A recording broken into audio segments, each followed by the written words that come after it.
630, The Fan. Back here at Mountain View High School, we're getting ready for the kickoff. But first, it is time now to stand and honor our nation. It's our national anthem here at Mountain View High School.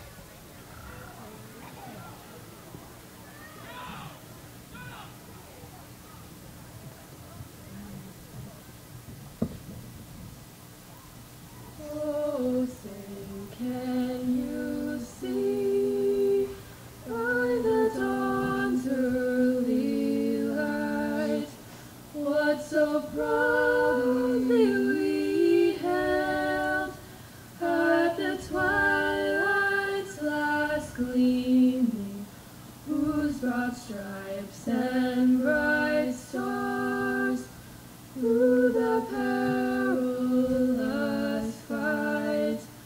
For the ramparts we watched were so gallantly streaming, and the rockets red glare, the bombs bursting in air, gave proof through the night that our flag was still there.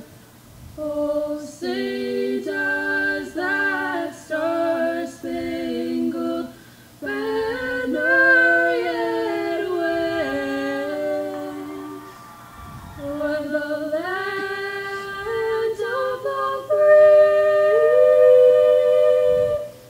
and the home of the brave.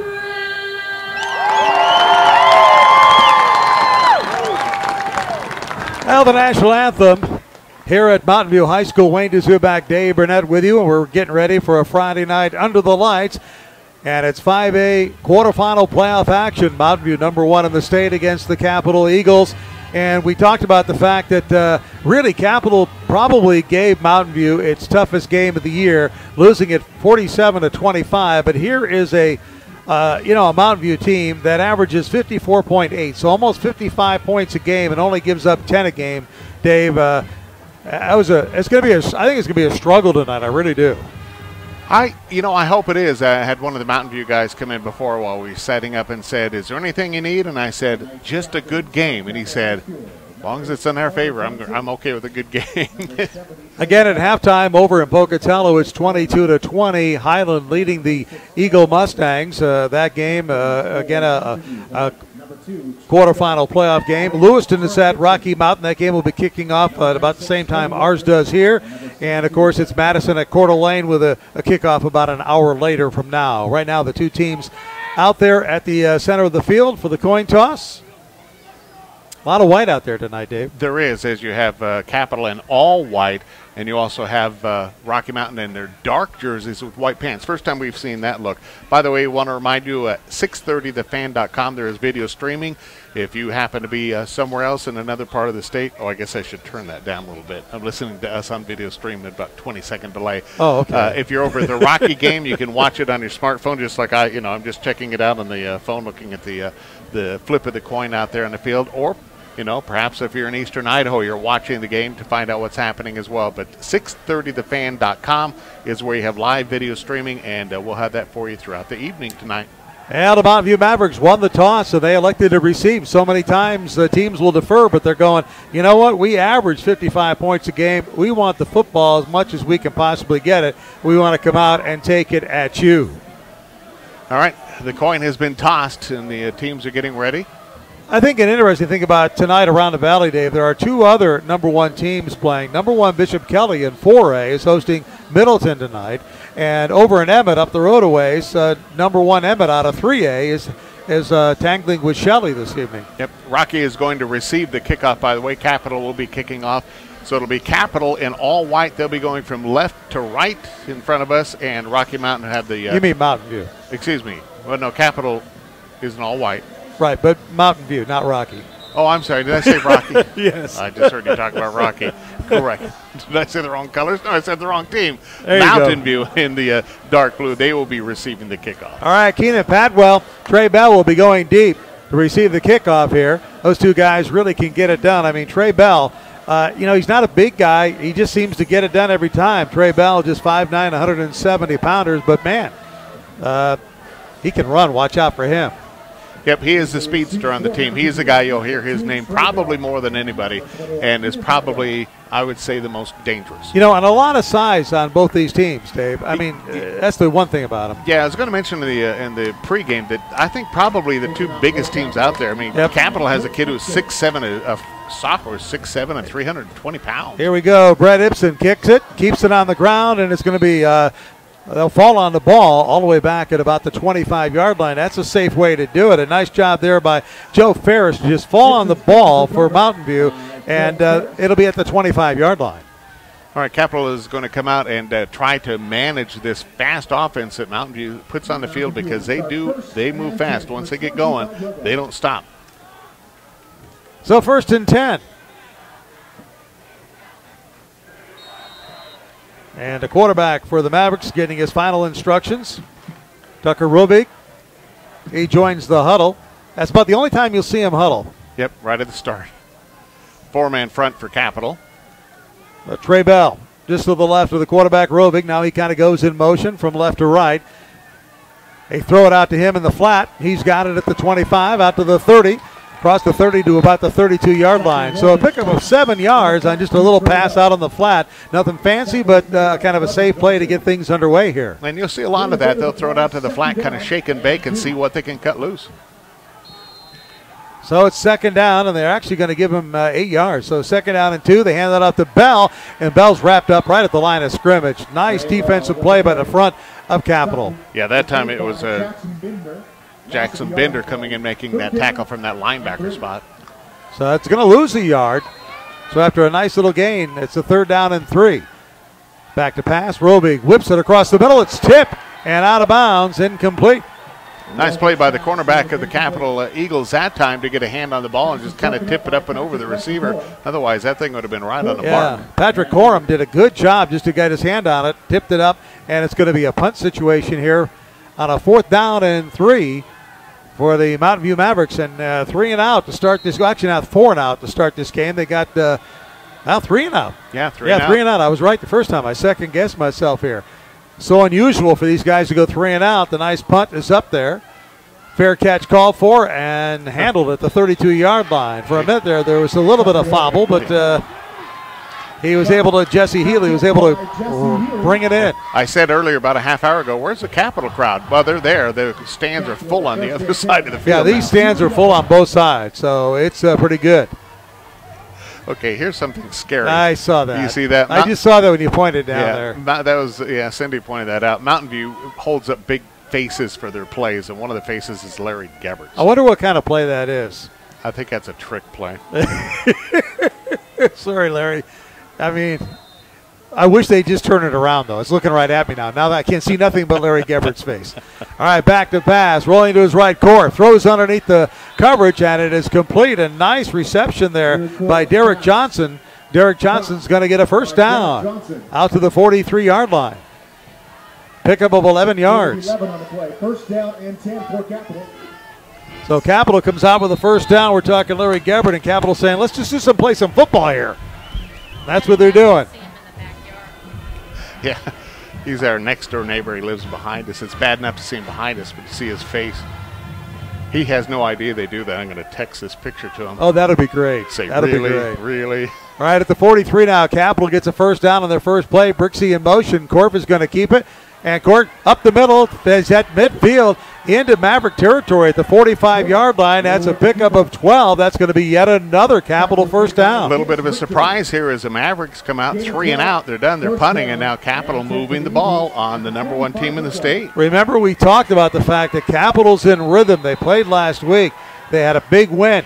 Now you've got a team that's been on a bye, and you can see the defense a little sluggish because either Capital's awfully quick right now or Mountain View's awfully slow, and I know that's not the case. Yeah, and that could be it. It could be just trying to get the cobwebs out. Hagler at running back. 2 running backs flanking Korf. He hands it off up the middle, cutting to the outside, and not a lot there. There's the defense that Mountain View is known for, as that time they stopped the runner for no gain whatsoever. And that run there, Kyle Larson trying to make something out of nothing, loses 5. Yeah, Bobby Habernick coming up with a big tackle for Mountain View that time. As well, there go the Cobwebs. Yeah, right there. I mean, you could feel it, and something big had to happen as a defensive team, and that Mavericks did it. It's only a 5-yard loss back to the 49-yard line, but still in Maverick territory, and Capital takes a little longer on their offense. They actually bring in plays from the sideline. They huddle up. They do it the old-fashioned way. They earn it, huh? They do. Joel Tenorio goes wide to the left, 3 receivers wide left. Corp sends a man in motion. Hands it off to that man, and he's going around the left side. Jesse Healy. Healy breaks 1 tackle, gets into the 45 down to about the 42. Pickup of 8 yards, but it's still going to be 3rd and long. Mountain View doing a good job of stringing that out along the front there, so where they, he probably ran 25 yards, but he only got 3 or 4. They got to the 43-yard line where he said it's actually a 7-yard gain, and so it's going to be 3rd down and 7 rather, after the loss of 5 on the previous play. Let's see what the Eagles come up with. They got trips to the near side. Again, their big wide receiver, Sam Brixey, hasn't touched the ball yet here tonight. Send a man in motion. Play action fake to him. Rolling to the right is Korf. He throws over the middle as a man wide open at the 35, down to the 30, and brought down to the 23-yard line. That's Jesse Healy, who's been a big man in the offense tonight. They continue to move the ball well against this Maverick team. At the 27 is where I met, not the 23. 27-yard line is where he's down. 1st down and 10, and Capital continues to move the chains. Just underway here in the first period. No score. 8:34 to go in the first period. 3 and out for Mountain View, a team that averages 55 points a game. And now Capital moving the football. Korf hands it off. Nope, Korf keeps it, now pitches it out to the right. I think that may have been a pass, Dave, as he pitched it forward to DJ Scheffler, and he gets about 5 yards. He pitched it like it was, a pitch back, but he was going forward with the ball, so he kind of two-handed to shovel past that ball. Going to give him 4 to be exact, so it'll be 2nd down and 6. Again, the clock stopped right now. He must have gone out of bounds at 8:13, so the clock is stopped with 8:13 to go here in the first period. And again, Capital just taking their time on that play clock. No score here at Mountain View. First possession, 3 and out for Mountain View, and Capital now has driven it all the way down to the 24-yard line. Korf back in the shotgun, rolls to his left, looking out, throws it into the flat. It's complete, and I think that's Brixey, and he's going to be thrown out of bounds at about the 15-yard line. Nice article in the Statesman earlier this week about Sam Brixey and talking about how a couple of years ago he wasn't even going to play football. He was done. He was going to stick to track. But Coach talked him into it, and it has paid off for this Capital team. And it's another 1st down. 1st and 10. Ball at the 16-yard line. So Capital took this at about their own 42, and they've just driven it right down the field now. Very, very sharp offensively. Korf with a couple of backs surrounding him. Now he sends Brixey in motion, and he keeps it, hands it off up the middle to Hagler, and Hagler stopped right there. Boy, they moved that ball well. I mean, they faked it to Brixey, then handed it off to Hagler. Yep. It's kind of hard to follow it, Dave. And they're mixing the plays up very well. They're going with that swing pass to the outside, then they're running it up the middle, then, so they're mixing the plays up real well. And right now, Mavericks kind of back on their heels. Loss of about a half a yard. Good defense there to kind of stop Hagler in his tracks.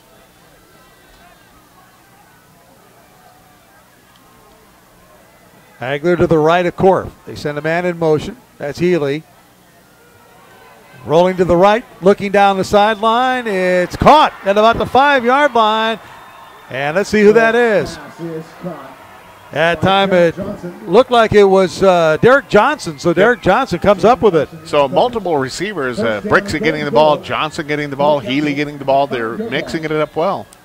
Sorry, I got to get right in front of you here to see. That's all right. The only thing about this press box is kind of hard to see down the right-hand side. And Todd Simmons knows the best way to keep Mountain View from scoring, keep the ball on your side. Don't let that offense have it. And so far they're doing that. They're controlling the ball in this first quarter. All right, 1st and goal to go for Capital from the 5-yard line. They send Joel Tenorio wide to the left. Korf all by himself. has Healy in motion, hands it off to Healy on the end around, and Healy trying to find some running room, reverses his field, cuts up the middle, but nothing there as Mountain View is going to throw him for a loss all the way back to the 12-yard line. If that was scouted out very well, defended very well, went nowhere for Capital. In fact, went backwards. Now marker right at the 11 is where they finally said his progress ended. So it's 2nd and goal now from the 11, so a loss of 6 yards.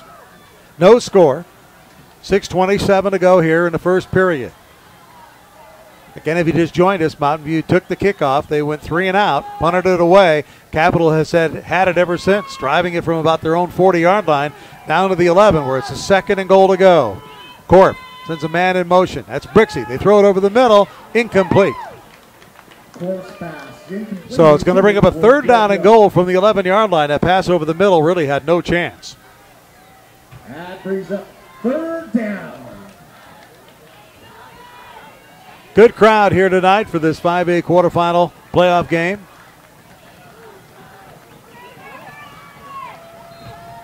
Winner here will play the winner of Madison.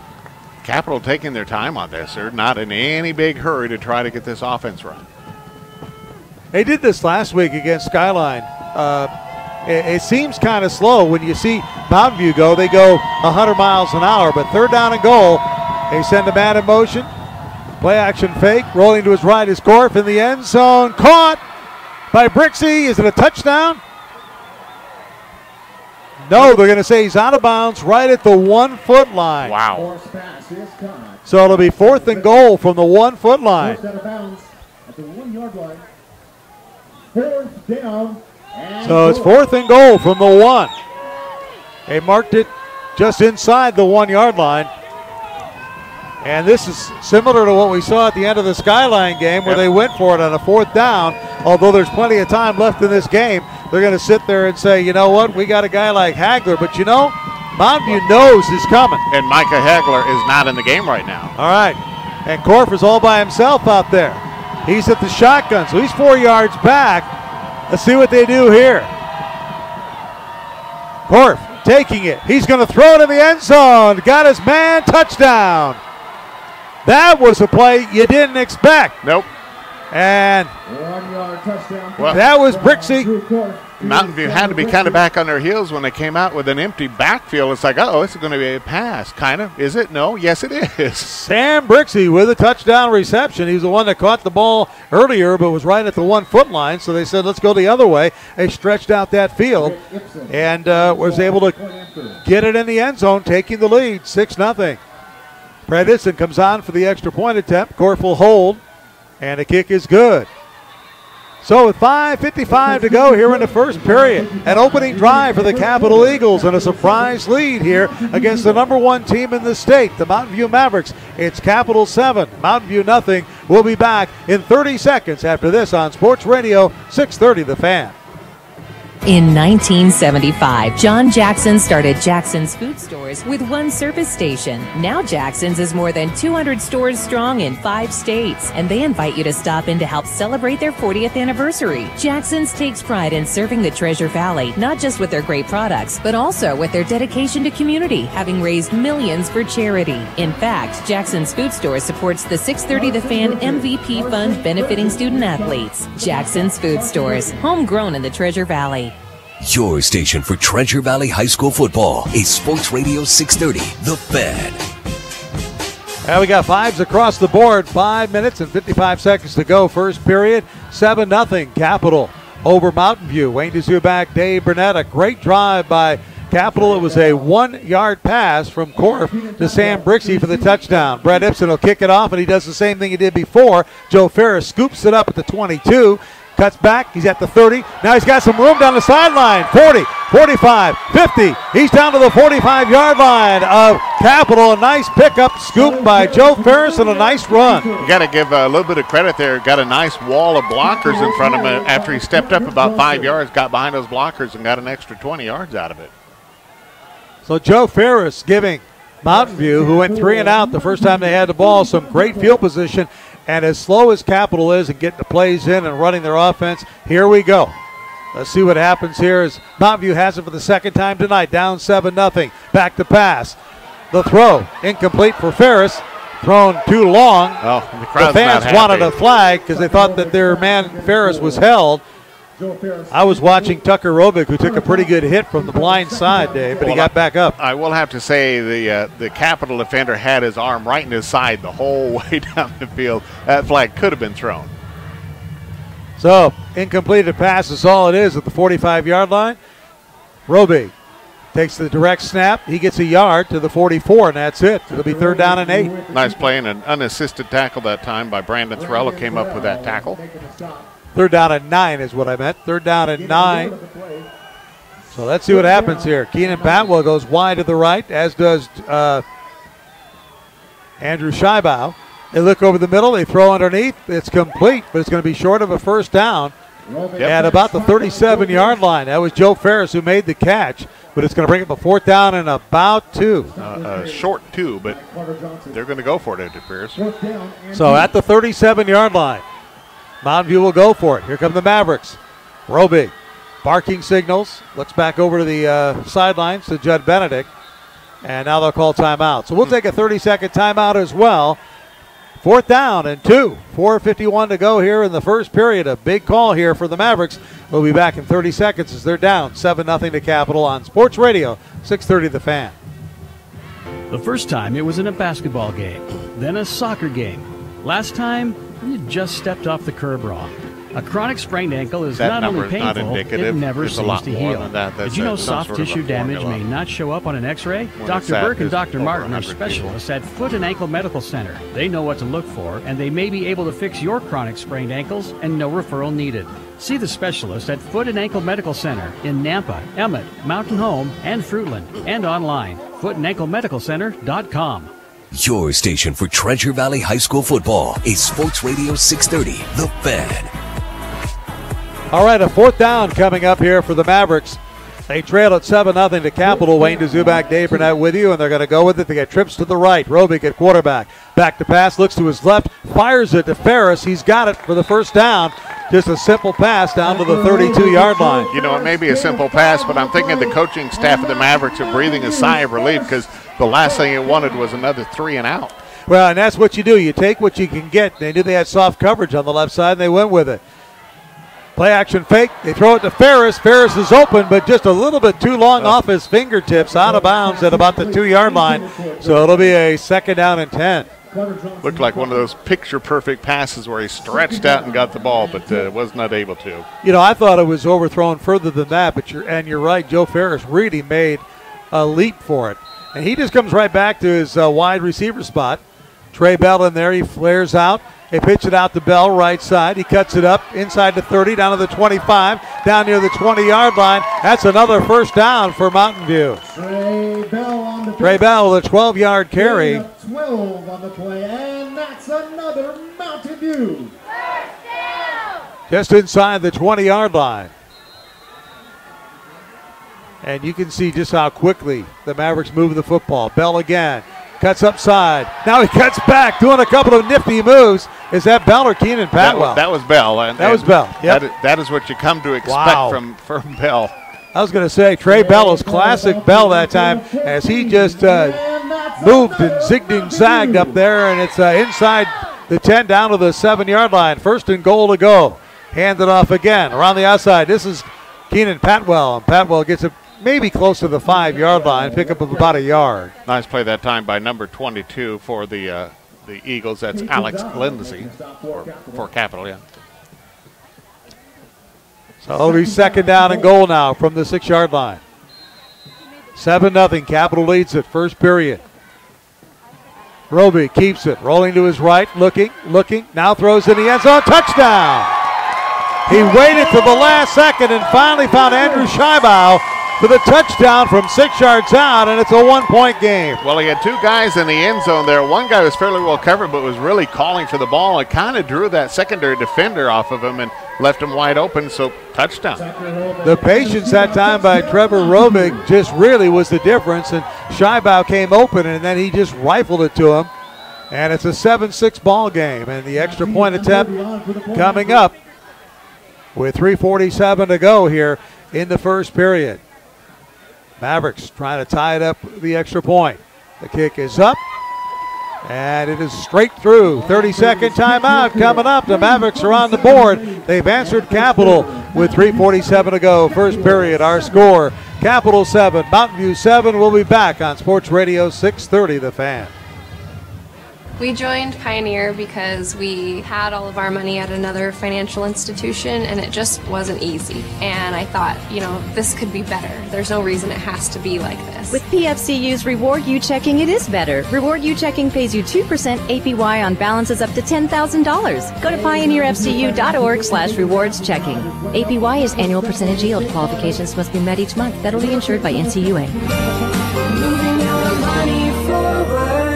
Your station for Treasure Valley High School football is Sports Radio 630, The Fan.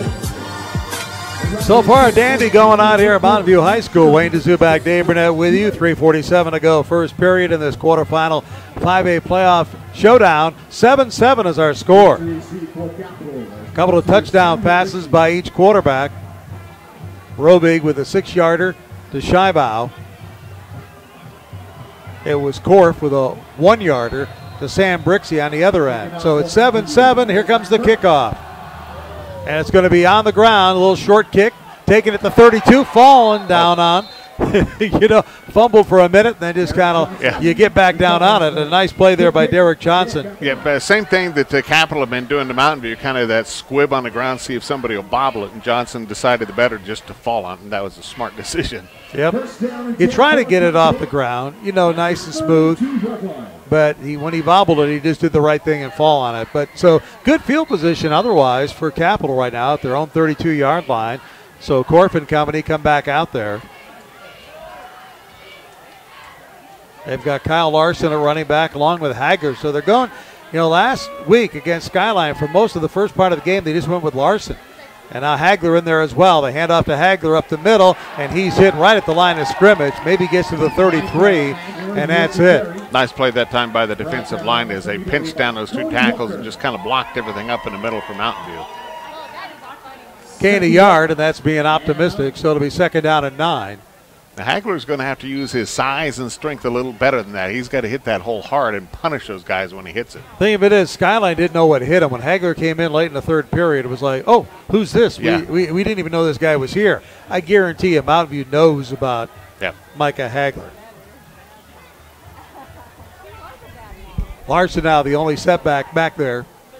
They hand it off to him up the middle. Makes a nice move. He's out to the 40, spins out to the 43-yard line. That's a first down. Pickup of 10 yards.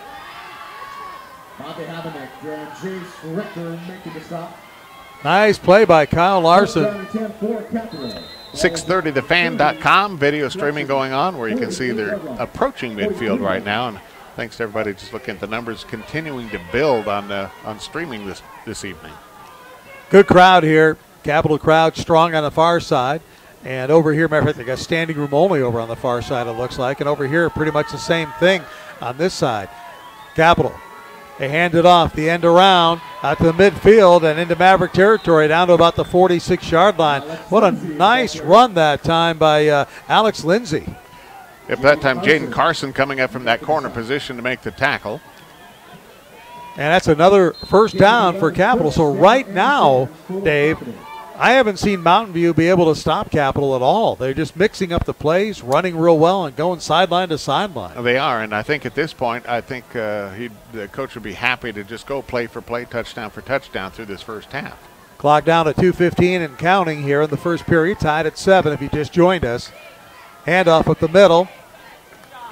That's Kyle Larson, and Larson gets nowhere. He's lucky to get back to the line of scrimmage. Good defense that time by Mountain View. Yep, left side stepping up and just shutting that whole thing down on that side.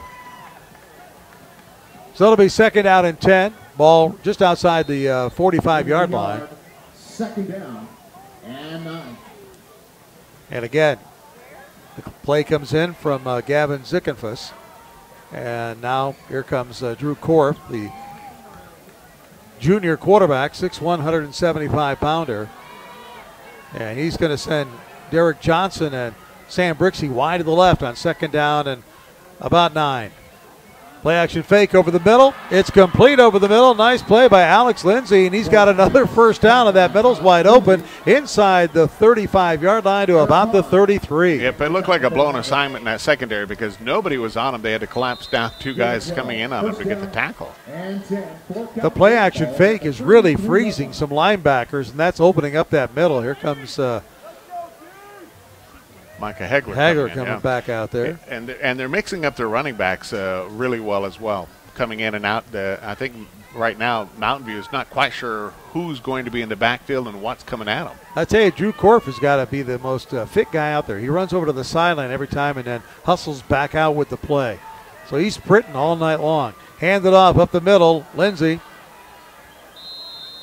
And into the 30-yard line, maybe down to the 29-yard line, pick up a 5. Bobby Hammond making the tackle. Kyle Larson. Gain 3. Second They're down. going to mark it right at the 30-yard line, so it'll be second down and 6, a gain of 4. Not bad position to be in. You got 6 yards to go. You can pass it. You can run it. Number of options to go. First quarter running out, down to 20 seconds to go. As Core flanked by a couple of running backs. Hands it off at the middle to Kyle Larson. Larson down inside to 25, down to the 20-yard line. That's going to be good for a first down. That'll probably be the last play of the first period. Well, maybe not. 13 seconds to go. But as slow as Capital is, it'll probably run it out. And they are. Capital is going to go over to the sideline and talk it over. So what do you think? Capital moving the football. They've got it at the Maverick 20-yard line, and they are driving again, Dave.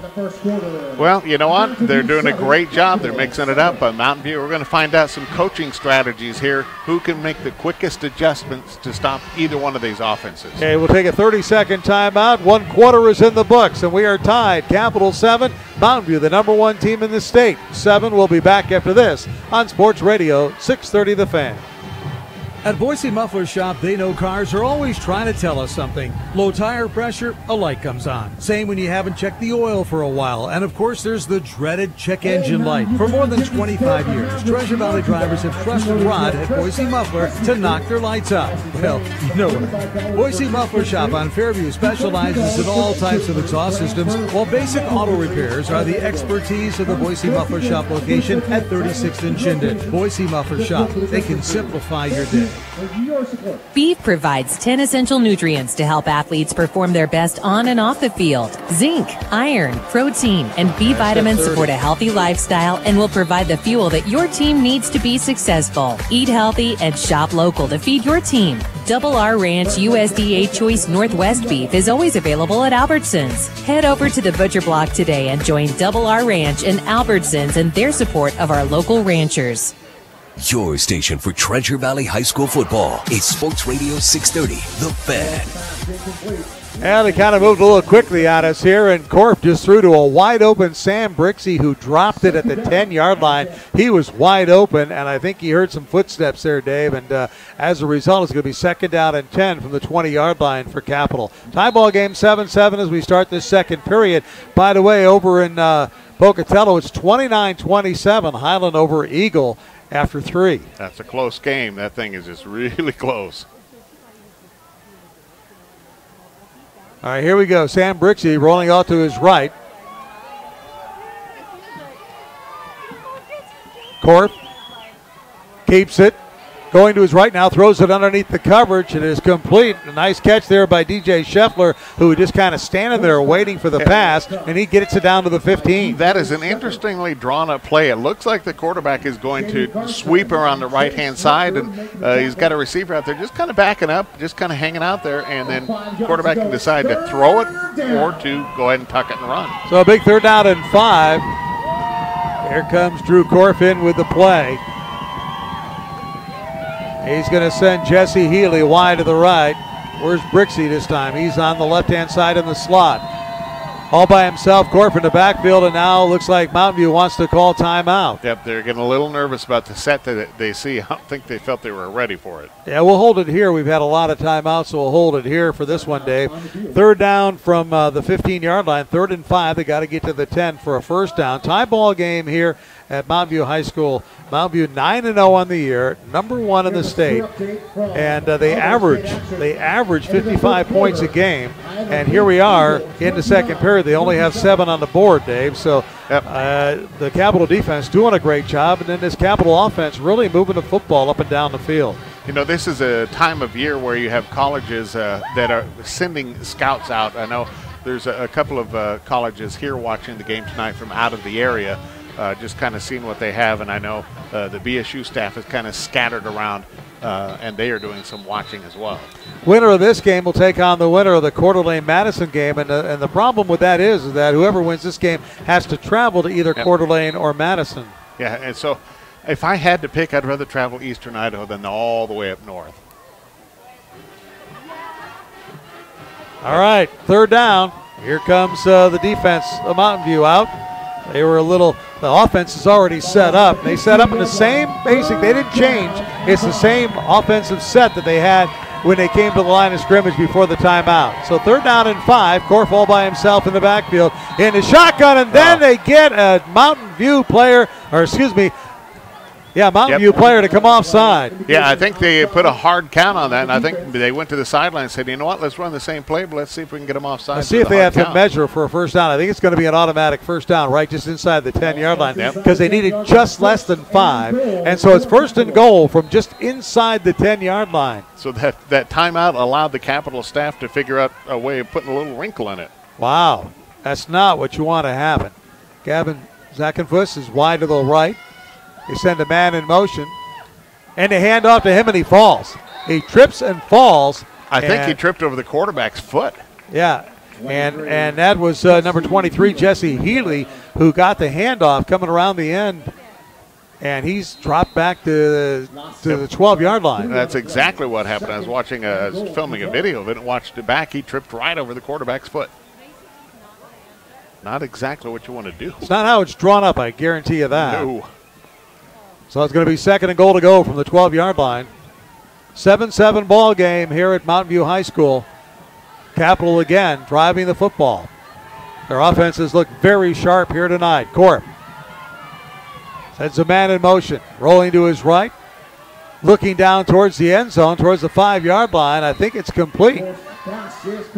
But it's not a big gain, Dave. It's only going to be a gain of about 3 yards inside the 10 to the 9-yard line. They need a little bit more than that, so it's third and about 9 to go for the touchdown. Yep, so it's right back where it was a moment ago. Third and goal to go from just inside the 10-yard line. 2 to 3 guys changing places for Capital. Be interesting to see if this is 4-down territory for Capital. I mean, you're 6-4 on the year. You're playing the number 1 team at their, location. They score readily and often. No matter what, even if you go for it on 4th down, if you need it, you're going to make them go 90 yards. Let's see what they do here. Send a man in motion. Rolling to his right is Corp. Looking back, now he throws out, incomplete. Overthrew his intended receiver, Derek Johnson, and so it'll be 4th down, and let's see if they go for the field goal or try to go for this. I do not see Brett Ibsen coming into the game. He's a kicker for Capital. It's one of those things where if you don't make another yard, you leave Mountain View at 90 yards to go. But now I think Capital's going to call a timeout. We'll take a timeout too. They're going to talk it over, see what the best thing is. We'll take a 30-second break at 7-7 here with 9:42 to go in the first half when we return on 630 The Fan. Hey Treasure Valley, Steve's Hometown Toyota in Ontario is all about the hometown game. Steve is a proud sponsor of high school sports and student athletes. And Steve wants to be your hometown dealer. Steve's Hometown Toyota is the Valley's only 13-time Toyota President's Award winner for customer satisfaction. And they promise the short drive to Ontario will be worth big savings. Dare to compare and discover the Steve's Hometown Toyota difference. The hometown dealer supporting the hometown game. That's Steve's Hometown Toyota in Ontario. Your station for Treasure Valley High School football is Sports Radio 630, The Fan. All right, welcome back, everybody. And now I think I see Brett Ibsen coming in. Maybe not. Nope. Thought I saw somebody with a T in his hand. Yep, it is. Yep. So they've decided to try to go for the field goal here, at least an apparent attempt at a field goal. They'll place it down at the 16-yard line, so it'll be a 26-yard field goal attempt from the right hash mark for Brett Ibsen. Korf is the holder, the quarterback. So here we go. And now there's flags all over the place from way in the end zone. I'm not sure what it is. Are we counting men on the field? It what could are we doing be here? Illegal substitution, illegal participation. They had too many guys in the huddle. Yep. Illegal substitution on the defense. On the defense. So it's going to be against Mountain View, and it's going to bring it down to the 5-yard line. 4 or 5, yeah. Just so now, inside the 5. So now Capital is going to rethink. Do they want to kick it? It looks like they're going to stay with the kick. So put it down at the 11-yard line. Now you're looking at a 20, and now we want timeout. So we'll hold it here because it's getting kind of confusing. And the timeout call by Mountain View, well, they're trying to figure out what the heck they just did. You're 9:42 left to go in the second quarter. It's tied up 7-7. If you're Mountain View, the number 1 team of the state, you've been averaging 50 points, you've been leading every game, and Capital comes in and punches you in the face to start the game, you're back on your heels a little bit. Yeah, but here's the deal, though. I don't understand that timeout. They're going to go for the field goal again from 22 yards, okay? Now you give Todd Simmons and crew at Capital a chance to talk it over, kind of figure out maybe a play that they had in the books, maybe something that they've not tried all year or they've had. You give them an opportunity. You know, I mean, many years ago, Idaho was going to go for 1.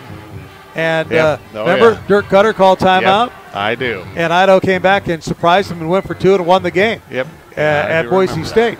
And so this is what you kind of worry about when you take a timeout. You give the other team a chance to catch their breath, and let's see if they come out with Ibsen or not. Yeah, or they might come out with a fake play now. And I think that's what Mountain View was afraid of, that maybe they were going to do a fake play and they weren't ready for it. And now they've decided to forego the field goal attempt. Yep. And from 5 yards away, so now it has changed. So maybe that's what the Mavericks wanted. I don't know, but Korf is in the shotgun, and now the official call time. Well, Capital calls timeout. You got to be kidding me. This is a chess match going on because I think they were hoping that Mountain View would have their kick block team in there and not their regular defense, but Mountain View put their regular defense on the field so it wasn't lined up the way Capital wanted it. So they're just kind of going back and forth here, a bit of a chess match. So, you know, I got to give it to these coaches. They're putting everything into it right now. That's like checkmate, no, checkmate you, no, checkmate back at you. Yeah. You know, and I mean, and that's kind of what they did. So, and now Ibsen's kind of warming up the leg. At least that could be for show. He was over there and he took a little swing with his leg, you know, like, hey, I got to warm up because we're going to kick it now, guys. That or he's thinking in 2 or 3 plays they might do it. So he's going, we're going to kick it now. Yeah. And so now I'm ready, Coach. Yeah, I'm ready, Coach. Put me in. So then Capital will probably wait until a Mountain View has his defensive squad out there. Who knows? Nope, he's going to the sideline. So that was for show. Or nerves. It was just nerves because he almost had to kick. All right, so it looks like it really looks right now that Mountain View defense is out there, and it looks like Capital's going to go for it. On a 4th down and goal from the 5-yard line, Drew Korf. And Sam Brixey to the left. Watch him. Korf back to pass. Here comes the pressure. He throws it in the end zone, overthrows his intended receiver. Incomplete. It'll be turned over on downs. But now Mountain View's 95 yards away in a tie ball game, 7-7, with 9:38 to go here in the first half. Well, and I'm sure at this point, you know, Capital's hoping to do what they did in that first series, and that's 3 and out, get them 3 and out. So we'll see if Mountain View's kind of knocked off some of the cobwebs and can make their offensive machine go. I got to wonder if maybe the coaches outthought themselves that time. I think they did. They were just going back too much. They should just rack it up and kick it. Yeah, kick from, especially when you got it from the 22-yard line. So, all right. Roby pitches it out to Bell. Bell going to be tracked down at about the 5-yard line. Nowhere to go there. Everybody was kind of figuring it was going to be Bell's turn to run with it, and they caught him for a gain of about a yard.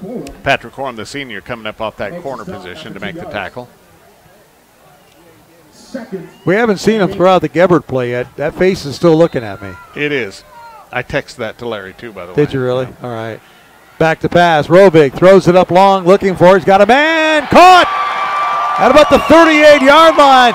And what a great job to get that in there by Keenan Padwell. Padwell just kind of followed it out of the sky and brought it in. He had to turn around and do a complete, spin, and he has it at the 40-yard line. I didn't think that was going to happen, but he laid it right on the money. So out at the 40-yard line to pick up a 35 yards. Back to pass. Robig underneath. Throws behind his intended receiver, and I think it's incomplete. Not moving the sticks. For Joe Ferris. Joe Ferris was the intended receiver, incomplete. They'll move it back to the 40-yard line, so it'll be 2nd down and 10. And again, here they go. Mountain View ready to go. You got to be ready if you're that Capital defense. They got Bell in motion, handed off to him around the outside, and he's going to be tracked down. He'll somehow, second effort, get about 3, but that was just all Trey Bell trying to get the extra yardage. That time, number 53, Brandon Thorell, he came shooting in there. He had kind of got a jump on the snap as he came out of that linebacker spot. Wound up getting the tackle in there as well. 3rd down and 6 from the 43-yard line. Have to get to midfield for a 1st down.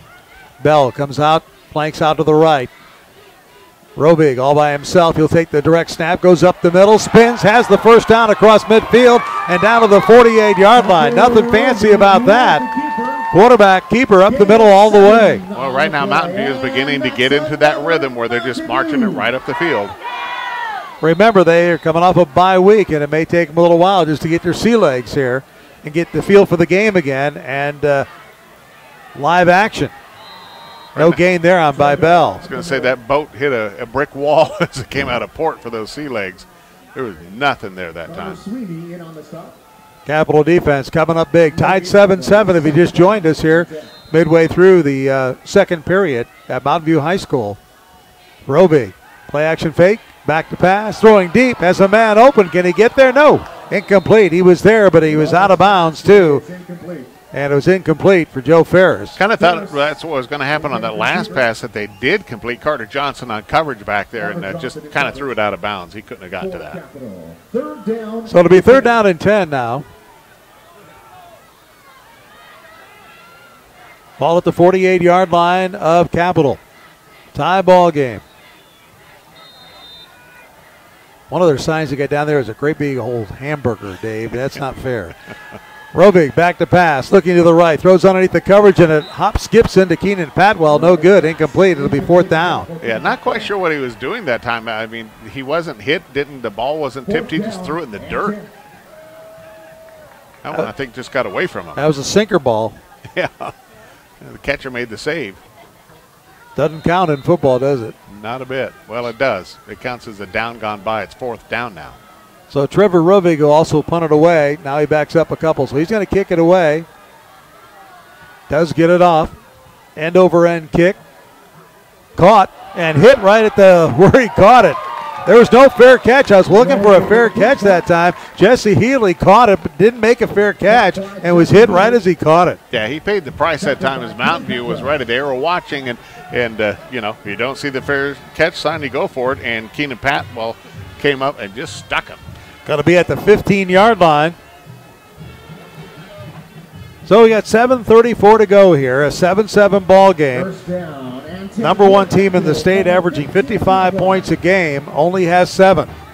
Capital, a lot of that's because Capitals really had some nice drives. They didn't score on their second series, but they drove it and held the ball for a long time. And now they've got it again. Drew Korf at quarterback, sends a man in motion. Back to pass, Korf looking. Throws it on the flat, incomplete, and it was thrown out on the flat intended for Alex Lindsay, and he couldn't find a handle. Yep, and I think he was looking upfield, getting ready to decide where he was going to run, but all he's going to do is trot back to the huddle now. Yeah, he had a little bit of running room there, a little bit of green, but now it's going to be 2nd down and 10 back at the 15-yard line. Tough to do to watch that ball come all the way into your hands when you got a lot of real estate in front of you. Again, there's Korf over the sideline talking to head coach Todd Simas. And like I said, he's got to be in great shape because he just sprints off to the sideline, comes back. He's sprinting all night. That's a lot of running. Yeah, he's probably doing extra 50 wind sprints every game. Think about it. 2nd down and 10. Korf sends Lindsay in motion, throws over the middle, incomplete. A quick pass, maybe a little too quick, intended for Zickenfuss. Incomplete. It'll be 3rd down and 10 back at the 15. Yep, in and out of his hands. Didn't have a chance at that. It seems like that Maverick defense now kind of figuring this offense out a little bit. Yep, they're doing a better job of containing them. So we now have 3rd down here and 10. Nice crowd on hand, by the way, both sides.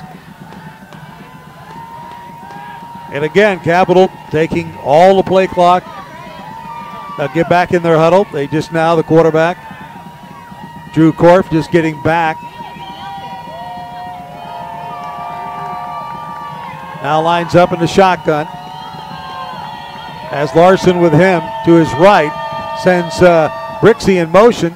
They fake it to Brixey. Korf rolling to his right, throwing underneath the coverage, and it's complete, but out of bounds at about the 20-yard line, 5 yards shy of a first down. So it'll be 4th down and 5. Yeah, I think you're going to have to kick this one away as deep as you are on your own end. Gain of 4 on the play. So it'll be 4th down, and it looks like a punt situation here for Capital, and they will do so. Clock stopped at 7:21 to go. First half tied at 7-7, and Capital's going to have to kick it away.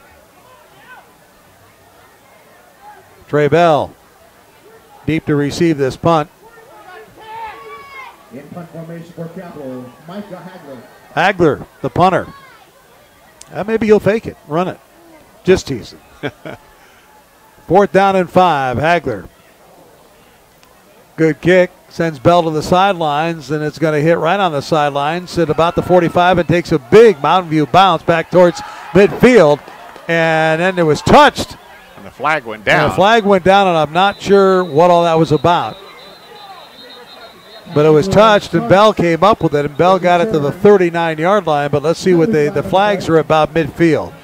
There may have been an illegal touch at about midfield, or an illegal kicking of the ball. Because that ball took a big backward bounce in favor of Mountain View back towards the Capital line of scrimmage, and a Capital player, I think, just kicked at it. Yep, they moved the flag right back onto the 50-yard line. So now they're all talking about it out there. You got 4 officials talking about it. We'll see what the call is.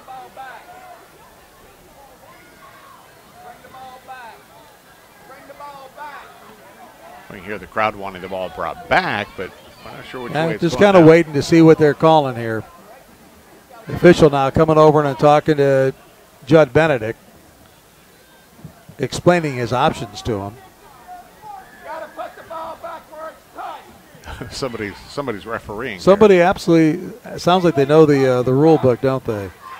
So at any rate, let's see what they do here. Officials still kind of figure it out. Tie ball game, 7-7. It's going to be Mountain View's ball, but it's whether it's going to be at the 39-yard line or back at about midfield. Yeah, I think it's going to be called an illegal touch. I was just watching back at 630thefan.com on our video streaming the play, and I think it might be considered an illegal touch, but I'm not sure which direction or why. So the thing of it is they're taking it's an illegal. Let's see what they do. It's going to be Mountain View's ball. Yep.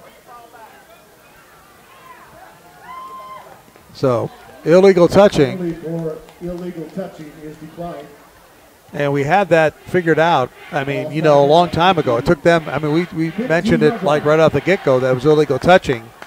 And so it's going to be right at midfield, and so it took them a long time to figure out. I think that's what the fans were getting a little irritated about. They knew it. Everybody knew it, but the officials were kind of getting it figured out. So Mountain View has the ball. Trevor Rovig sends a man in motion.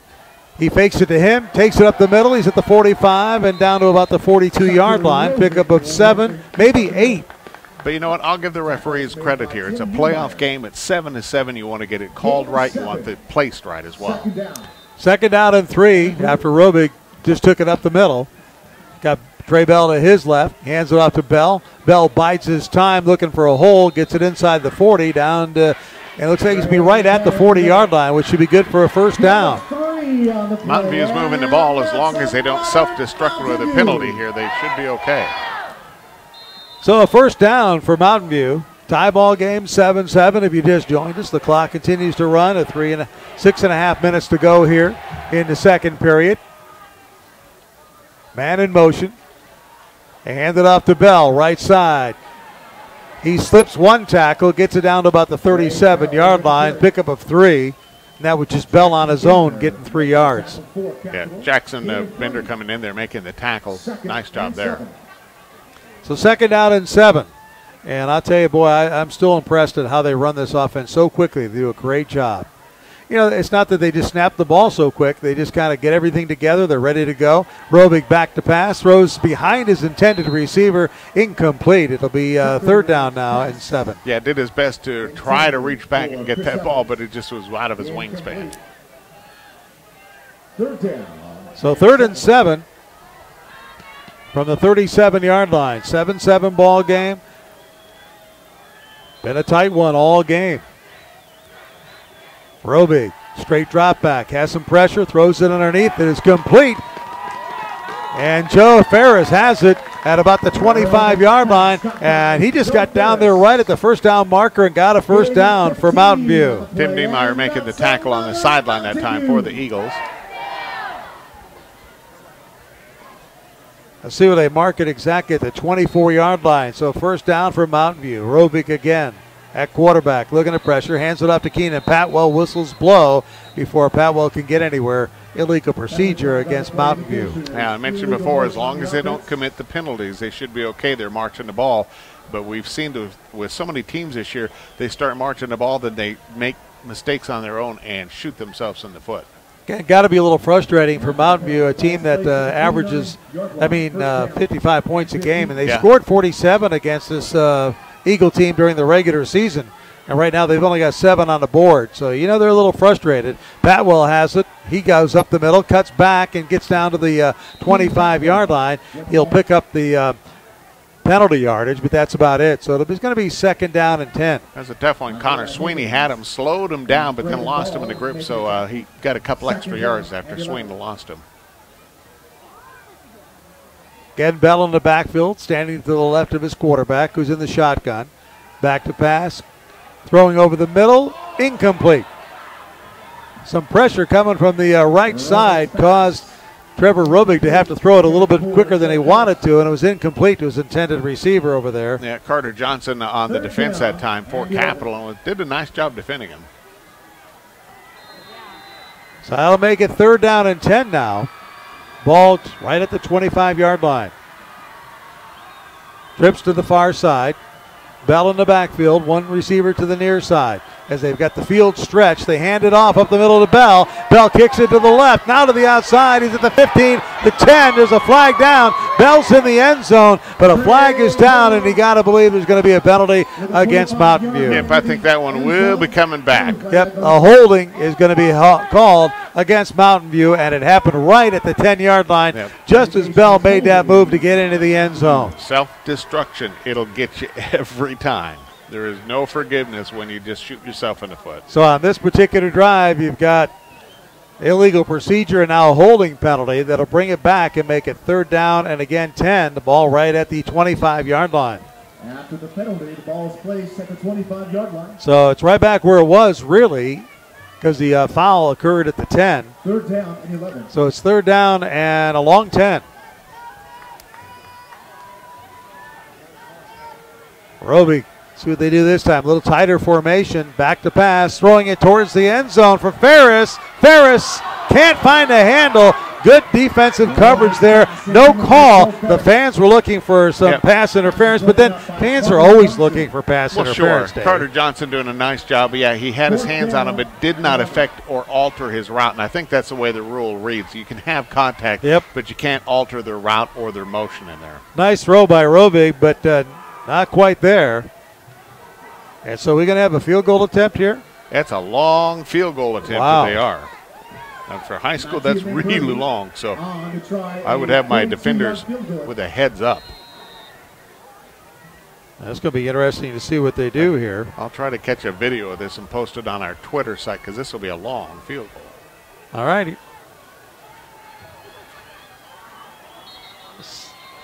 And the whistle blows, and Capital says, nope, we want a timeout. Manny Lamberti's the guy who's going to do it. And let's see what they say here.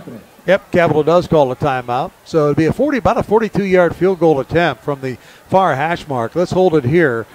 Interestingly, the kicker's bringing the tee with him back to the sideline. Well, we've been through this on the other side, Dave. We just went through this on a field goal attempt where it was, let's try it, no, let's not. Let's try it, no, let's not. So Lamberti's got the tee with him just to make sure he doesn't want to leave it out there. Well, right now they might be discussing in that huddle, do we bring out at this point the Larry Gebbert giant fathead play?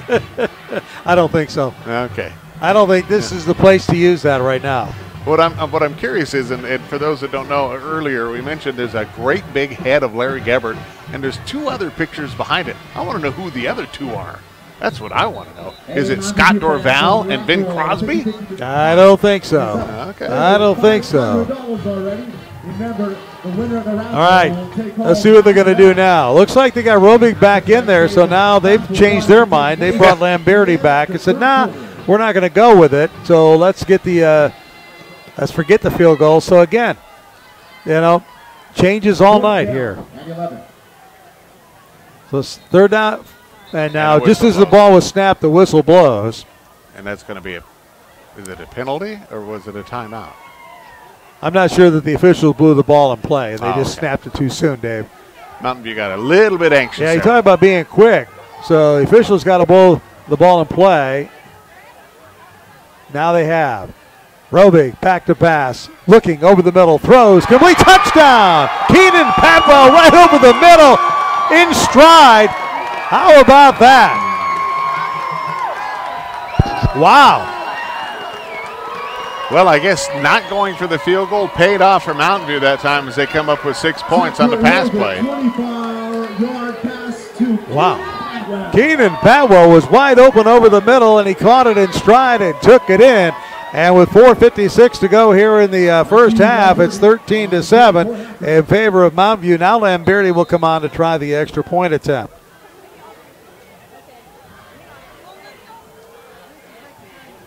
That was a pretty play, Dave. That was a nice pass. The kick is up, and it is good. So with 4:56 to go here in the first half, our score now, Mountain View 14, Capital 7. We'll be back in 30 seconds after this on Sports Radio 630 The Fan. In 1975, John Jackson started Jackson's Food Stores with one service station. Now Jackson's is more than 200 stores strong in 5 states, and they invite you to stop in to help celebrate their 40th anniversary. Jackson's takes pride in serving the Treasure Valley, not just with their great products, but also with their dedication to community, having raised millions for charity. In fact, Jackson's Food Stores supports the 630 The Fan MVP Fund benefiting student athletes. Jackson's Food Stores, homegrown in the Treasure Valley. Your station for Treasure Valley High School football is Sports Radio 630, The Fan.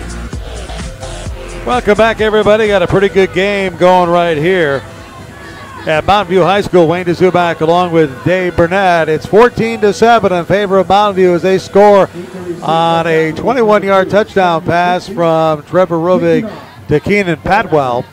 14-7, and now Mountain View will be kicking it off. Sam Brixey is deep, but Brixey hasn't seen a ball come his way all night long because they've been squibbing the kicks tonight. And here we go again. No, this time they kick it long, and it's going to take a one-hopper. Brixey will have it at the 10-yard line. Down the sideline, makes a couple of quick moves, and looks like he's going to be down about the 22-yard line. You know, I had a chance this past spring and summer to get to know Sam Brixey and Britt Ibsen, both from Capital.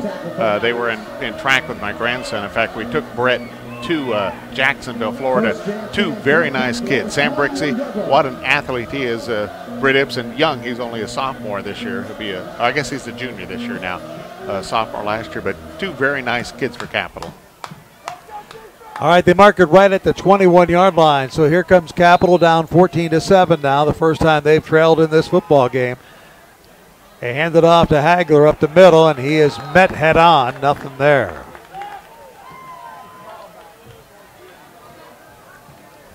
Well, they've got 4 minutes and 39 seconds. Clock's moving to try to get points back on the board to bring this game back to a tie by the half. The thing of it is, we've seen that this defense for Mountain View, which only allows 10 points a game, Dave, really start to kind of get back into rhythm again after the off week. And after the first couple of series for Capital, the last couple of series now have been a little tough for the Eagles to get things going. Drew Korf sends Brixey in motion.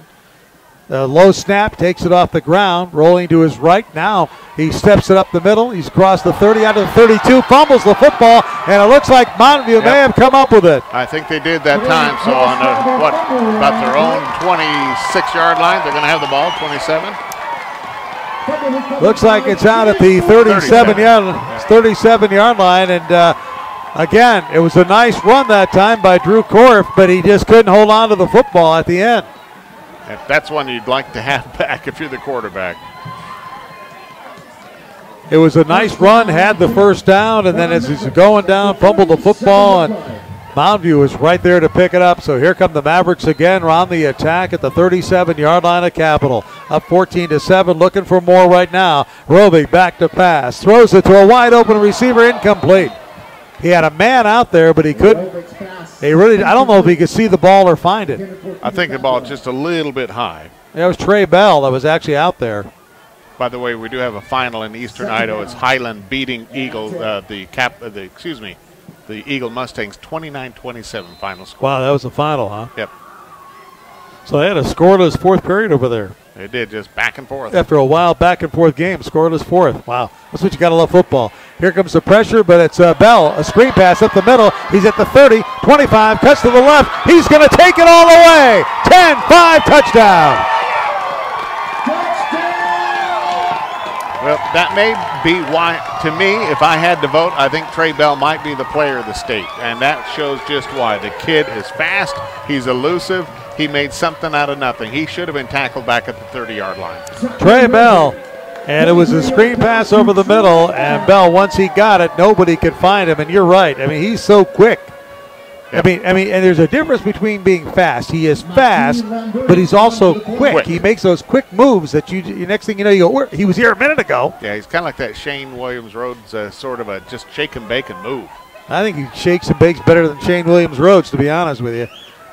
20-7 is the score. The kick is up, and it is good. With 3:45 to go here in the first half, it's now Mountain View 21 and Capital 7 as the Mountain View Mavericks finally starting to find their stride. We'll be back in 30 seconds on Sports Radio 630 The Fan.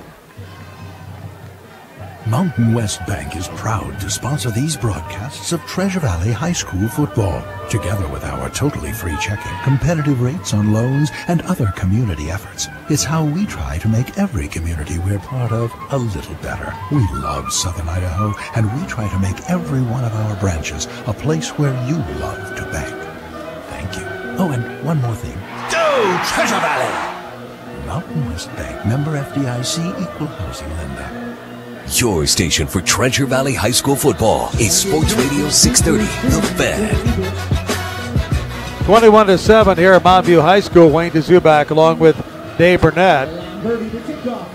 Mountain View leads Capital. Capital took a 7-0 lead. It was 7-7 for the longest time, and then all of a sudden, it didn't take them long, Dave, to turn that turnover into 7 points. Yep, costly turnover. So Mountain View will kick it off, leading it 21-7. We've got 3:45 to go here in the first half. It's a short little pooch kick taken at the 32-yard line and out to the 40-yard line. Nice little return there, not much, but again, those little pooch kicks are tough. DJ Schiffler was the man who came up with it. Nice tackle that time by number 52 on the play, Aaron Fritwell. So let's see what Capital can do. The ball's at their own 40-yard line, so they've got good field position, 60 yards away. But, you know, Capital's offense just not looking as sharp as it did, but I think that's because the Mountain View defense has just kind of figured some things out. Yep, I think so. They were really mixing it up well, but Mountain View finally kind of got their legs under them and have shut them down. Both Hagler and Larson in there. They hand it off to Larson right side, and Larson's hit right at the line of scrimmage.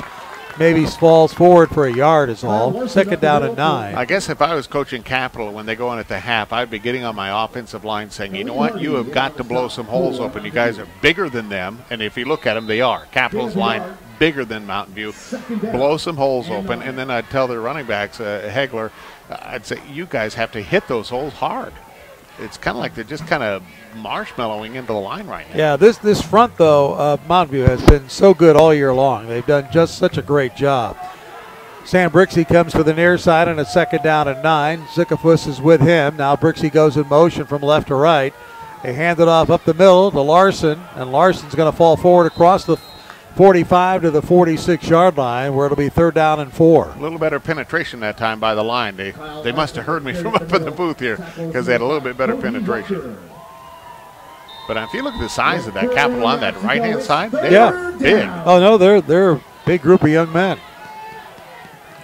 Feed those kids at Thanksgiving. Korf again making that run out from the sideline after he gets the play. Sends Tenorio wide to the right, has Hagler with him. Now he's got Brixey in motion.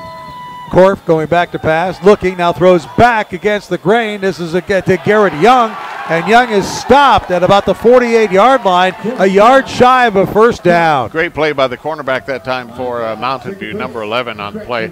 That was Bobby Habernack, who really came up with a great tackle, dropping him short of the 1st down. You're down 21-7, Dave. 4th down and 1 with 1:50 to go here in the 1st half. I think I would go for it. I think I'd go for it and hope that if I didn't make it, that the clock is ticked down at 1:43 to where it wouldn't leave them enough time to score. You just don't want to give this ball back. I guess maybe that's the way you're thinking. If you give it back right now to Mountain View, they're going to score anyway, so you might as well just try to keep it.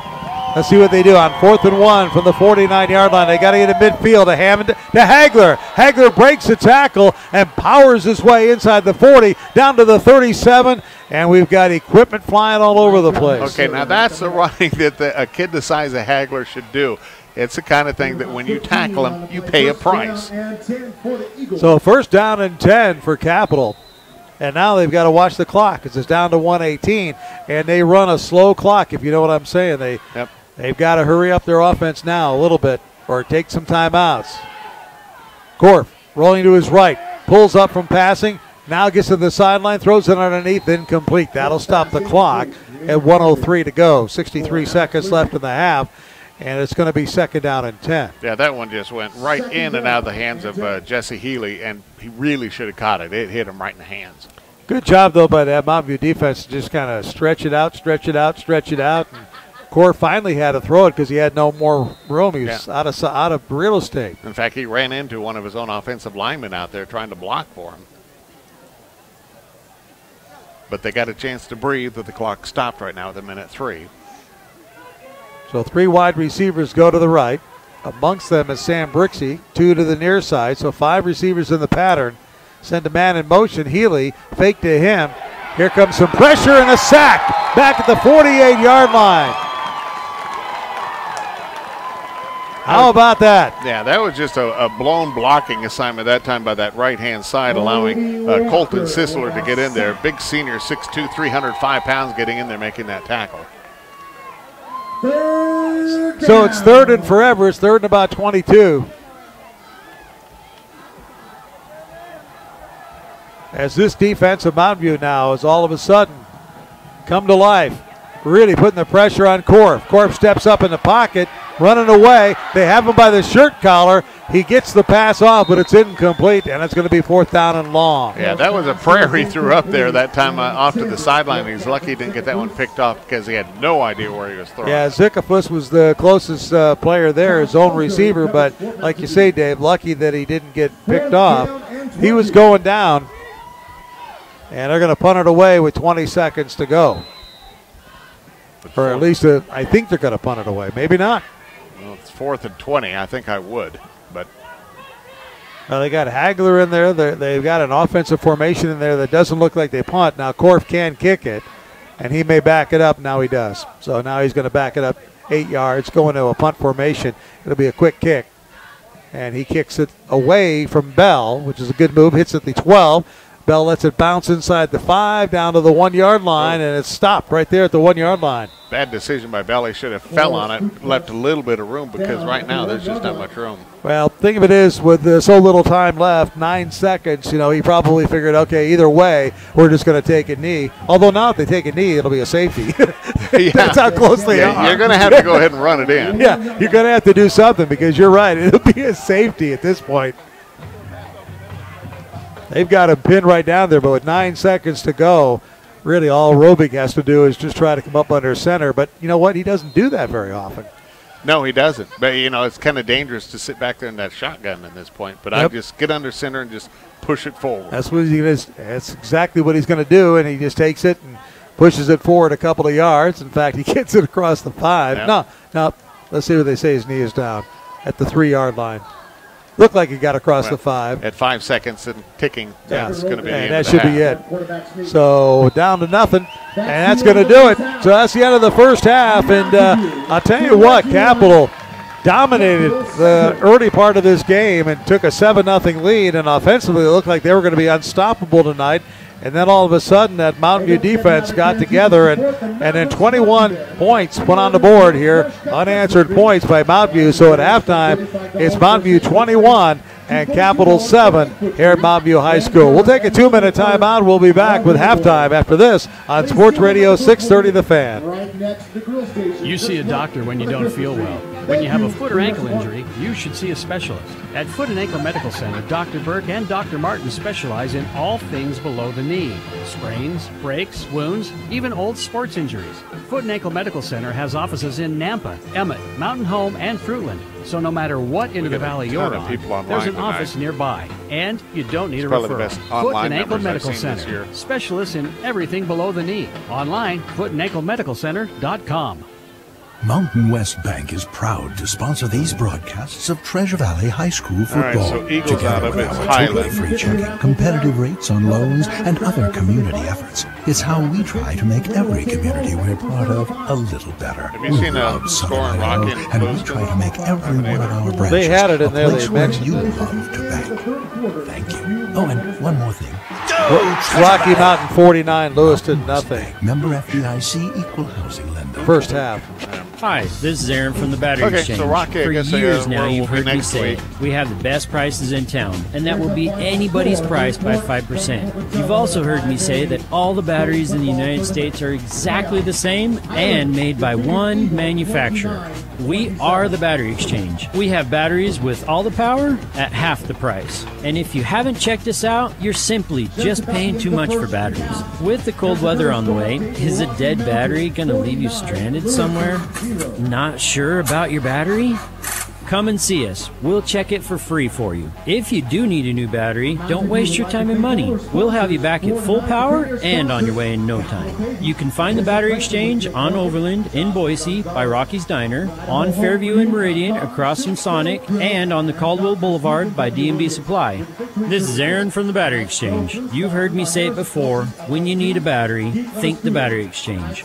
All the power, half the price.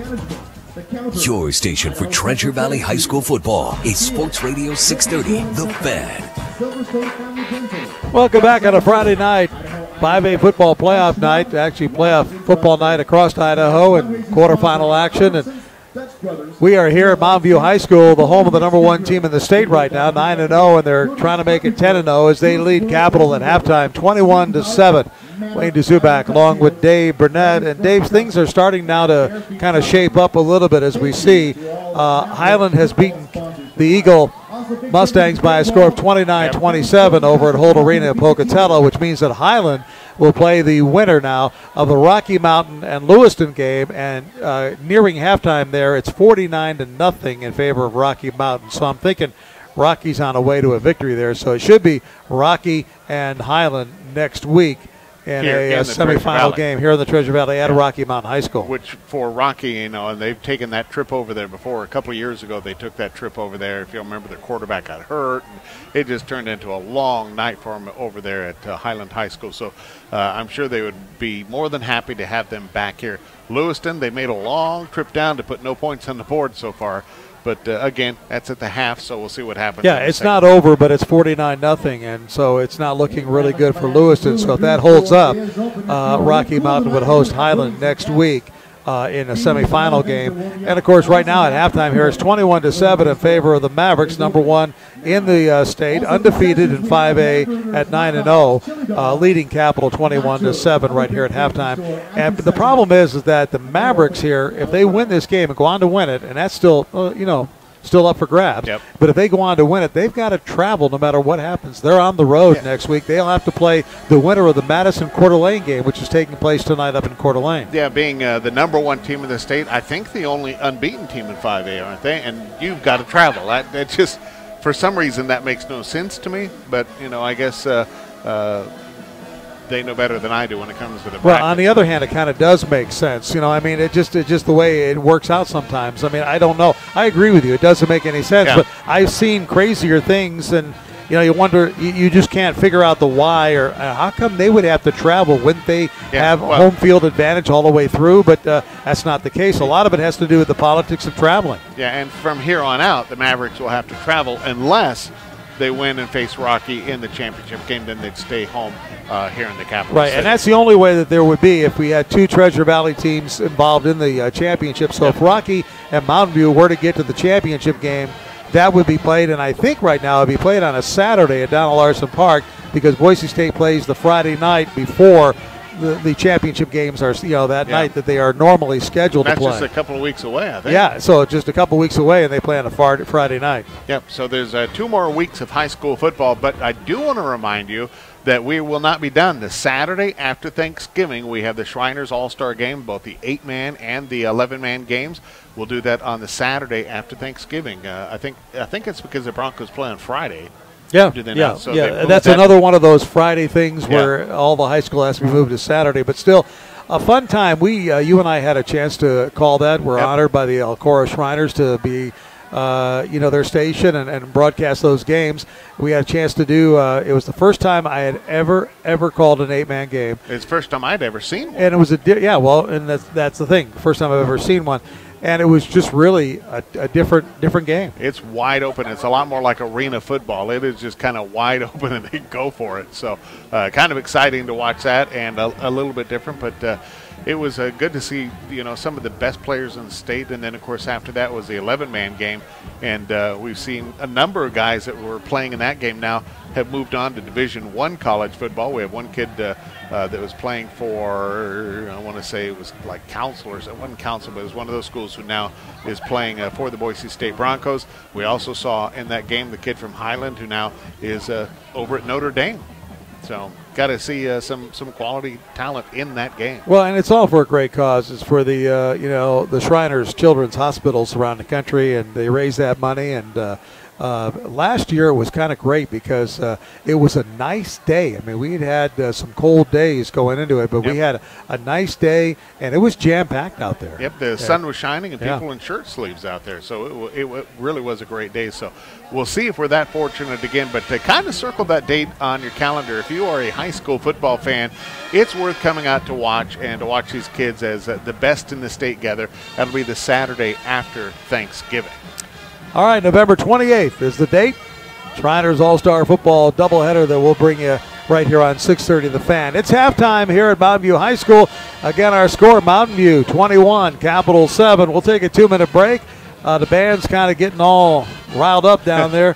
They do that. I love the bands. They get excited. It's kind of funny. I mean, before they've been in uniform and they've marched. Now they're all in street clothes, just kind of standing around in the circle playing. Having a good time. We'll be back in 2 minutes after this on Sports Radio 630 The Fan. Hi, this is Aaron from the Battery Exchange. For years now, you've heard me say it. We have the best prices in town, and that will beat anybody's price by 5%. You've also heard me say that all the batteries in the United States are exactly the same and made by one manufacturer. We are the Battery Exchange. We have batteries with all the power at half the price. And if you haven't checked us out, you're simply just paying too much for batteries. With the cold weather on the way, is a dead battery going to leave you stranded somewhere? Not sure about your battery? Come and see us. We'll check it for free for you. If you do need a new battery, don't waste your time and money. We'll have you back at full power and on your way in no time. You can find the Battery Exchange on Overland in Boise by Rocky's Diner, on Fairview and Meridian across from Sonic, and on the Caldwell Boulevard by D&B Supply. This is Aaron from the Battery Exchange. You've heard me say it before. When you need a battery, think the Battery Exchange. All the power, half the price. The first time it was in a basketball game, then a soccer game. Last time, you just stepped off the curb wrong. A chronic sprained ankle is not only painful, it never seems to heal. Did you know soft tissue damage may not show up on an x-ray? Dr. Burke and Dr. Martin are specialists at Foot and Ankle Medical Center. They know what to look for, and they may be able to fix your chronic sprained ankles and no referral needed. See the specialist at Foot and Ankle Medical Center in Nampa, Emmett, Mountain Home, and Fruitland, and online, footandanklemedicalcenter.com. At Boise Muffler Shop, they know cars are always trying to tell us something. Low tire pressure, a light comes on. Same when you haven't checked the oil for a while. And of course, there's the dreaded check engine light. For more than 25 years, Treasure Valley drivers have trusted Rod at Boise Muffler to knock their lights out. Well, you know what I mean. Boise Muffler Shop on Fairview specializes in all types of exhaust systems, while basic auto repairs are the expertise of the Boise Muffler Shop location at 36th and Chinden. Boise Muffler Shop, they can simplify your day. Your station for Treasure Valley High School football is Sports Radio 630, The Fan. Back here at Mountain View High School, 21-0 is our halftime score. Mountain View leading Capital. Wayne DeZubak, Dave Burnett with you. And I know you've been looking at Twitter. Yep. We already know the Highland beat Eagle 29-27 over in Pocatello tonight. So Highland will play probably Rocky Mountain, because we know Rocky Mountain's leading Lewiston 49-0 at halftime next week in a semifinal game. But anything else out there? Yeah, we know in 3A that Emmett won their game tonight. They did win, all right. They handily won their game, so they'll play the winner of the Fruitland game tomorrow that's played. So they got to wait a day to find out who they're going to play. Now, they played Shelley. Did you know the final? Was there a final? I don't have a final score. Just that they won. I just know that they won, and they'll play the winner of the Fruitland game tomorrow. And we're on the fly here, you know what I'm saying? Well, you know what? In some ways, we have more information now than we did back in the old days. It's all in the palm of your hand. You just got to sift through a lot of. Yeah, you would just never. In the old days, you're right. You would never know who did what, because there's no way to get to you and let you know. We used to have a telephone, and you'd call back somewhere. What? Yeah, yeah. What's that with a dial on it? And Yeah. you'd call like the AP or somebody going, "You got any updates on scores?" No, haven't heard anything. Let me, So now it's just at the touch of your hand. But the problem is tonight you have the Steelheads playing hockey tonight. You have Boise State women. They won their game, and now the men are in the middle of their kind of a preseason game, and they're racking it up against whoever it was that stumbled into Taco Bell Arena to play them. They're just killing them. Northwest University. You have my apologies to any alumnus of Northwest University. Well, not Northwest Nazarene, just Northwest University. Just Northwest so, University. Yeah, Northwest Nazarene would take care of them. So you have that going on tonight. You have high school football going on everywhere. The NBA is in full swing. So it's that time of year that there's just a lot of stuff. We really going are on. making the transition. I think an interesting game for Boise State basketball is going to be next Friday night, a week from tonight, when they open up the regular season at Montana. Yes. An old Big Sky foe. Montana's always been great basketball. And you never know. Montana, Big Sky, they have a chance. Of course, at the end of the season when the big dance comes, they all have a chance to play each other there. So what do you think? Do you think for Coach Rice this is a year that he has to not kind of back into the NCAA, that he really needs to win and get in? I think what he's really done, he's got, Anthony Dremick back. He's got, James Webb III is there. He's got a lot of good players, but he's also got some big men this year that are down low that he hasn't had in the past. I don't know how good they are because I haven't seen all of them. They got a German guy that just came on board. Watched him Yorch, a little bit. But, Yeah, I had a chance to watch them in their scrimmage that they had against each other before the last, I think it was the last home football game. We went in and watched that, and they looked pretty good. They really did look good. Webb looked really good. He's amazing. Yeah, he looked really good. So, yeah, I just kind of think it's a year that Coach Rice, he just kind of needs to win it and get in. And not kind of back in with a play-in game and then lose that. They need to get in. And I really would like to see the program get to where they advance past that first round. That would just be a huge step for the program. Oh, absolutely. It's kind of what Boise State did in football when they beat Oklahoma. They took a huge step, and for whatever reason after that, they're 3-0 in Fiesta Bowls. That just doesn't happen. Yeah, if you've ever been down to the sports center down there, they have 3 Fiesta Bowl trophies all lined up. It's kind of like, oh yeah, there's another one. There's another. Oh, ho hum. Yeah, in fact, I heard people before the wheels kind of came off the cart against Utah State. People, fans griping, going, I hope we don't go to another Fiesta Bowl. It's like, seriously? Here's the deal. A lot of things could happen because you've got Air Force, Utah State, Boise State all tied now in the Mountain Division at 4-1 in conference play. And, of course, Air Force has to host Utah State yet. Yep. and Boise State hosts Air Force. Yeah, so a lot of things could happen. Boise State fans are going to love Air Force one week and hate Air them the Force next. the next And we week. talked about that. You can't hate them. You have to respectfully dislike them. Yes, with all due respect, don't really like you, don't want you to win. And not this week anyway. Next week we'll be rooting for you. They're always tough just because they run that triple option. It's just always a tough draw. All righty. Well, the Capital Eagles are back here. They've got they're back out on the field, still waiting for the arrival of the Mountain View Mavericks, and again, it's 21-7 is our score here.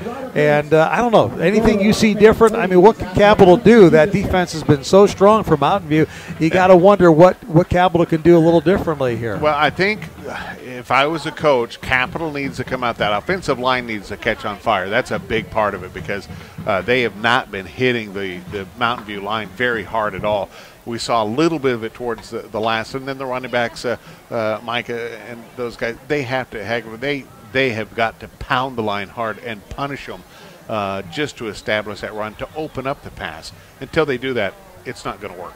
One other thing I want to talk about before we get back to football here, don't forget Idaho Stampede opened up their season pretty quick. Yep. And this year, all the games going to be heard right here on 630 The Fan. Yeah, so you have the Stampede playing basketball. You'll have high school basketball. We'll have a game of the week for you there. The Vandals playing basketball, so lots of basketball action for you here with Idaho teams here on the Fan. And speaking of the Vandals, they play tomorrow football, I think, at noon against Southern Alabama. Southern Alabama. What do you know about Southern Alabama, Dave? Well, they are going to put 11 guys on the field. Other than that, I don't know. I think the Dirt Dogs, I don't even know what they're called. I don't. I think that's the only thing that I feel bad about anymore is I really don't know much about the teams the Vandals are playing. I really don't know much about them. Yeah, the Sun Belt. There's a couple of teams I know about, and there's a whole bunch of them that are kind of a new mystery. And this is the team that the Vandals, of course, they should have won last week. They lost in that overtime loss. Don't remind anybody. Yeah, this is another one. They should win this one. On paper, they should win it. All right. We're going to be back. We'll take a 2-minute break, and we'll come back with the second half right here from Mountain View High School again at halftime in this 5A quarterfinal playoff game. It's the number one team in the state, Mountain View 21, the Capital Eagles 7, when we come back in 2 minutes after this on Sports Radio 630 The Fan. Beef provides 10 essential nutrients to help athletes perform their best on and off the field. Zinc, iron, protein, and B vitamins support a healthy lifestyle and will provide the fuel that your team needs to be successful. Eat healthy and shop local to feed your team. Double R Ranch USDA Choice Northwest Beef is always available at Albertsons. Head over to the Butcher Block today and join Double R Ranch and Albertsons in their support of our local ranchers. Go Wireless is your local premium Verizon wireless retailer. With locations across the Treasure Valley, they're delighted to assist you with all your wireless needs. They have the latest devices and a huge selection of the hottest accessories for your phone, tablet, and more. Go Wireless wants to take care of you and provide you with only the very best customer service. You won't have to take a number and sit around for an hour to be helped like at the corporate stores. If you're looking for the newest wireless technology and the best service around, visit Go Wireless today. Mountain West Bank is proud to sponsor these broadcasts of Treasure Valley High School football, together with our totally free checking, competitive rates on loans, and other community efforts. It's how we try to make every community we're part of a little better. We love Southern Idaho, and we try to make every one of our branches a place where you love at the end of one. Thank you. Oh, and one more thing. Go Treasure Valley! Mountain West Bank, member FDIC, equal housing lender. And Employee of the Year goes to Janet Juppy. It's amazing, though, how good that picture is in the palm. Janet, come up here. You have single-handedly found the best local employees we've ever had. Sir, boisehelpwanted.com did it. No, you did it, Janet. No, I would just log on, post jobs, and start getting resumes in minutes. Janet, just take the Employee of the Year plaque. No, I don't deserve it. So I guess you don't want the raise. Oh, no, I want the raise. Atta girl. Make Employee of the Year, boisehelpwanted.com. Long name, amazing results. Your station for Treasure Valley High School football is Sports Radio 630, The Fan. Getting ready for the second half, start of the third quarter here at Mountain View High School. Wayne DeZubac, Dave Burnett with you. It's Mountain View 21, Capital 7. Getting a couple of other scores from 4A. Number 1, Bishop Kelly, 14. Middleton, 14. Midway through the third period over Bishop Kelly, Dave. So that's all tied up. That's a real tight game there. I didn't expect it to be quite that tight. No, I didn't either. Cuna They made the playoffs this year, and they're up at Sandpoint tonight, and they're down to Sandpoint 13-0. That's in the first half. So that's the latest that we have. And, of course, as we've mentioned, if you just joined us, though, we'll tell you again, it was Highland over Eagle tonight by 2 points, 29-27. And at halftime, it's Rocky Mount leading Lewiston 49-0. And here it's 21-7 as Mountain View leads it, and they'll be kicking off to Capital. Sam Brixey and company as we start the third period. Let's check it out and see what Capital can do as they get the ball to start things off. The kickoff is just a little scooch kick, and it bounces all the way down inside the 15-yard line. It's picked up by Jesse Healy at about the 10, and he's going to be brought back at the 5, and they'll say his forward progress was stopped at the 7. Yeah, he kind of turned around and didn't know where to go. He was just surrounded by blue jerseys everywhere. Wound up just taking it on the chin. Well, that squib kick just kind of bounced, and it bounced way over the head of one offensive player for Capital, and then Healy was all down there by himself, and kind of in nowhere's land. He wanted to make sure he had possession of the ball before he did anything else, and he ended up just getting to the 7. Yeah, Sam Brixey came over to block and looked at the 5 guys and go, which one do I block? Yeah, there were 5. Yeah, because, I mean, they were coming right down on you. So all of a sudden, Capital, to start the third period, backed up deep in their own territory at the 7. Well, we'll see what happened at halftime and what was drawn up on the board by the coaches to see if they can kind of relight the fire, these Capital Eagles. All right, Drew Korf at quarterback. He's standing at the 2-yard line in the shotgun. Sends a man in motion, hands it off, and nothing doing right at the, actually the 6-yard line. Loss of a yard. Alex Lindsay couldn't do much more than get a yard. Yeah, that was just a nice open field tackle that time by Jared Gibson coming up from that corner spot to make that tackle. And actually mark it right at the line of scrimmage at the 7, so it'll be 2nd down and 10. I see some bright neon green gloves down there tonight on the sidelines. I think I'd like to have a pair up here. I still go back. I keep telling myself 1 year ago it was like 20 degrees and there was a foot of snow on the ground. Yep. So don't complain, you know what I'm saying? Good point. But it is chilly. Korf now still right back there on his 1-yard line in the shotgun. Again sends Lindsay in motion. Play action fake to him. Now throws it out to him at the 10. He's at the 15-yard line, steps out of bounds. Yeah, he had 3 Mavericks bearing down on him, and he just decided, yeah, I'll go ahead and step out now. So Alex Lindsay steps out at the 15-yard line. It's going to be short of a first down, and really he only needed a couple of more yards. Yeah, do you put your head down? I think he could have gone at least 2 yards. He could have been within a yard, so really that stepping out to avoid the big hit may have cost him. Left him with a 3rd down and 3 because they actually marked him out at the 14. Yeah, a little too far to run probably. Going to have to throw the ball. You just don't want to give it right back to Mountain View, who has some kind of rhythm going now. 21-7 they lead it after falling behind 7-0. Lindsay in motion again. They fake it to him. Same play. They throw it out to him, and Lindsay trying to get it to the first down marker out about the 18-yard line. That's going to be close, but it depends where they mark him out of bounds. It looks like he may be short. I think he is. That's going to be real. Well, nope, they're giving him the first down. That's weird. On this side, it looks short compared to the other side. It did. It's one of those optical illusions there. But he got just what he needed. I tell you what, there was an optical illusion that he just got barely what he needed. That's for sure. It was a close one. All right, so first down for Capital at their own 18-yard line now. Korf with nobody in the backfield with him. He's got 5 receivers in the pattern, 3 to the left, 2 to his right. And he throws it over the middle quickly. And it's caught by Lindsay, and Lindsay gets it out to the 22-yard line. So a nice catch by Alex Lindsay, but no real room to run there. He'll have it at the 22. It'll be a pickup of about 4. That'll give him actually 5 to the 23, so it'll be 2nd down and 5. Well, I'll tell you what, you look at, we have the Capital right side of the line on our side of the field this time. That big Jacob Molinar who plays center, 6'4", 320 pounds. Wow. I was watching a college game the other day. They had one guy who was 6'7", 410. I couldn't believe it. I said, you're kidding me. Up the middle, Korf as he fakes it to the end around and then carries it up the middle, and he's going to be tripped up at about the 24-yard line, so it'll be 3rd and again 4. I thought he was going to get the first down. He was well on his way, and somebody just kind of got up, got a big paw on his foot, and down he goes. Yep, all it takes is one paw, on your foot, and you're down. The only worst thing is somebody clipping your heel from behind. You know, yeah, I mean, you go down like a shot. Yeah, kind of knocking your heel into your foot and trips you up. Yep. All right, 3rd down and 4 for Capital.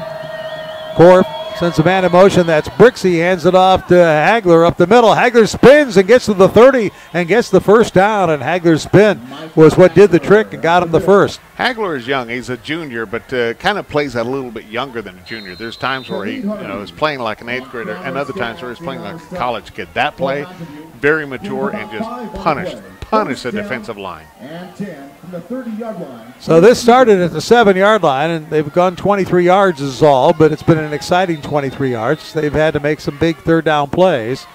And now we got an officials timeout. We've got a player for Mountain View that's got an equipment adjustment. I think his shoe is untied. The draw will be taking place at the end of this quarter. He was going to come out, but they said, no, just tie your shoe, kid. Yeah, stay he'll be all right. Yep. And he's getting help from a teammate. Well, he'll probably take longer putting his gloves on because he had to take his gloves off to untie his shoe or tie his shoe and then put his gloves back on. So he's ready to go. Here goes Brixey in motion. Fake it to him. Now they throw it to him out in the flat. He's got one man to beat. Makes that man miss and gets it out to the 32-yard line. And by that, I mean he was going to be thrown for a loss, but he didn't make that guy miss him. But he used some of that hurdling motion. He had to just kind of juke around him and go over him. Yeah, he was able to gain a couple of yards. But you know what, that play now, they've tried it 3 times on this series, Dave, and I think Mountain View's seen it enough to know it's coming.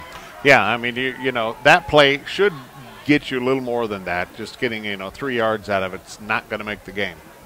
But again, Capital needs to control it, work it down the field, get some points on the board here. Yeah, that's what they need to do. Yeah, they can keep that ball away from that Mountain View offense because they can score in a hurry. So they send Hagler in motion, and Corf rolling to his left, being chased, throws it down the field, complete. Nice catch that time made by Joel Tenorio out at about the 44-yard line. Yeah, Mountain View came up with the ball out of the pile saying, hey, I got the ball, but the ref said no, it was down when he got it. That's enough for a first down at the 43-yard line. Again, Capital just methodically moving this football. Nothing big, 2 and 3 yard gains and maybe a 7-yard gain, but they're moving the football and they just got to put some points on the board to get back in this game, down 21-0. Here comes the pressure and the sack all the way back to the 35-yard line. Corf had nowhere to go with it, and he was brought down for a loss of 8. Jared Gibson coming on that linebacker blitz and brought him back and dropped him for a good loss. So it'll be 2nd down and 18.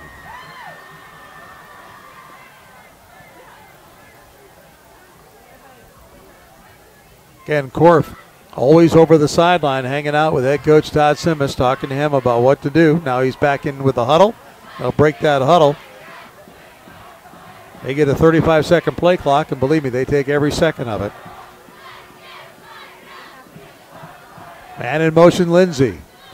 And Corp's going to go the other way with it. And, boy, Mountain View had nothing to do with that. They knew it. They stretched it out. Corp runs out of bounds after a gain of only a yard. Yeah, it's coming to a point right now that Mountain View has them figured out. And they got defensive guys over there before the offensive guys get there.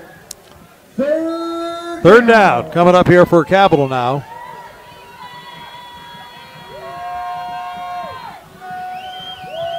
They've got the ball at their own 37-yard line.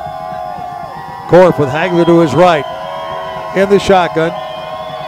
Now he sends Lindsay in motion.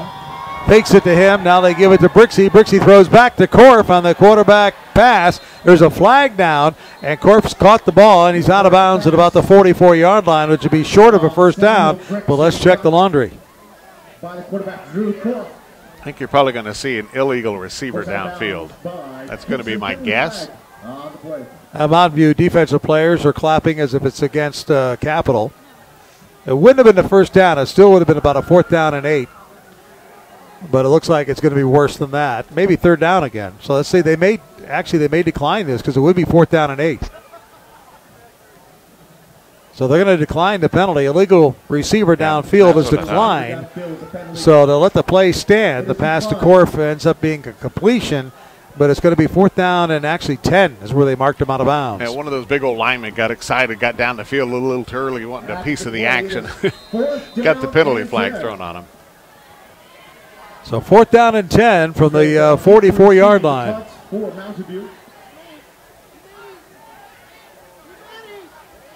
And I'm not sure they're going to punt it here. We'll see. Corp is their punter, but they may be going for it. Nope, now it looks like he's backing up enough, and now the officials call timeout. And sideline. Mountain View wants to call timeout. Say the Mountain View sideline, they were all screaming something out, and they got the timeout they wanted. Well, let's take a 30-second timeout here with 7:03 to go in the third period. 21-7 our score. Mountain View leading Capital, and Capital about to punt, or so it appears. We'll be back in 30 after this. Beef provides 10 essential nutrients to help athletes perform their best on and off the field. Zinc, iron, protein, and B vitamins support a healthy lifestyle and will provide the fuel that your team needs to be successful. Eat healthy and shop local to feed your team. Double R Ranch USDA Choice Northwest Beef is always available at Albertsons. Head over to the Butcher Block today and join Double R Ranch and Albertsons in their support of our local ranchers. Your station for Treasure Valley High School football is Sports Radio 630, The Fan. 21-7 our score. Mountain View leading Capital. And Mountain View called that timeout because I don't think they were that certain that Capital was going to punt it away, although I think Corp was going to go back in punt formation and kick it away. That's always tough when your quarterback's your punter. Yep. Because he's up under the center right now, so you'd think, is he going to run a play? But nope. So you've got to bring your guy. You can't have a punt returner back there until you know for sure. Now the punt returner, Trey Bell, backs up a little bit as Corf looking like he is going to indeed punt it away. And he's not. He takes the direct snap, throws it to Brixey, incomplete, knocked down at the last second. Great defensive play. What a nice play that time by Jaden Carson, and it's going to be a turnover on downs. Yeah, Carson just laying in the weeds, waiting for Brixey in that move. It's as if they knew what the play was going to be. And right when that ball got to Brixey, stepped in front, knocked it away.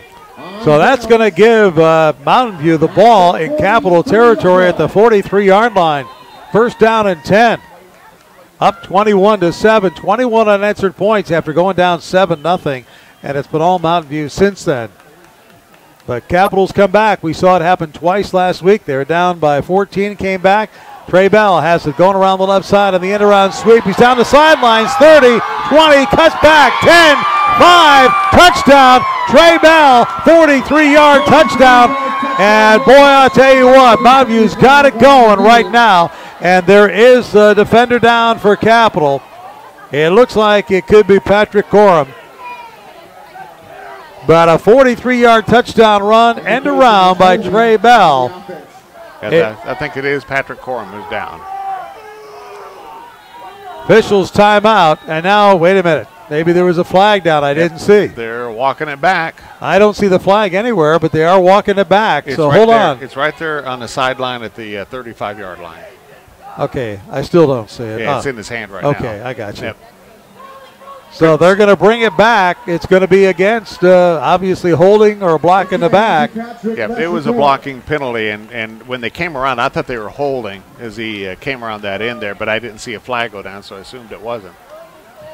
After the penalty. All right, so after the penalty, it moves the ball back to the 46-yard line. So a big break there for Capital because that Trey Bell took off. Oh, he did. I mean, and you just can't catch him. Like we said, he's quick, he's fast, he's feisty, and it's going to be 1st down at about 14. They hand it to Bell going right side. This time he breaks it again down the sideline. 40, 35, 30, 20, 15, 10, 5, dives. Is he in? No signal yet. Nope, I think he may have gone out of bounds at about the 1 foot line. Yep, he did. Well, it didn't work around the left side, so try that around the right side. So let's see if that'll work. So a 45-yard run. It's not a 6-pointer, but it's another 45-yard run to the right. He went 43 for the TD, and then it was called back to the left. And they're going to mark it right at the 3-yard line is where he went out of bounds. Wow, Trey Bell, 2 big runs. One call back. This one was there. And then we got illegal procedure. It's going to be a 5-yard penalty. the left tackle for Mountain View moved too quickly, so it'll back it up to the 8-yard line where it'll be first and goal from the 8. Did I mention I think Trey Bell should be the player of the year? Holy cow. I mean, you know, earlier I compared him to Shane Williams-Rhodes. He's actually bigger than Shane is. Yeah, he's bigger. 5'9". And I don't know. He seems to make quicker moves. And I don't know. That's just nothing against Rhodes, but it just seems like Bell has some instincts there. Yeah, we talked earlier in the season, you know, is he a Division I player? Not sure. I'm beginning to think maybe. Yep. Robig back to pass, throws it over the middle. It's knocked down. Good defense there by Capital right at the goal line. He might be one of those kids that's kind of a late signing somewhere, or, you know, maybe walks on a program somewhere and then surprises people because he just has raw talent. He's got an instinct for the game. He does. So it's second down and goal after the penalty and the pass incompletion. Robig fakes it. Oh, what a nice fake to the outside. Then he runs it up the middle, in for the touchdown. Trevor Robig at quarterback. He kind of did a little fake like he was going to pitch the ball with his hand, and everybody bit on it, and it was wide open up the middle for 8 yards, touchdown. Trevor Robig takes it in. What can you say? Mountain View is just disciplined. They're just playing well. 6:27 to go here in the third period. 27-7, 27 unanswered points now by these Mavericks of Mountain View after falling behind 7-0. The extra point attempt. Lamberti is up, and it is good. So 6:27 to go here. We'll take a 1-minute timeout. Our score 28-7. Mountain View taking control of this football game here at Mountain View High.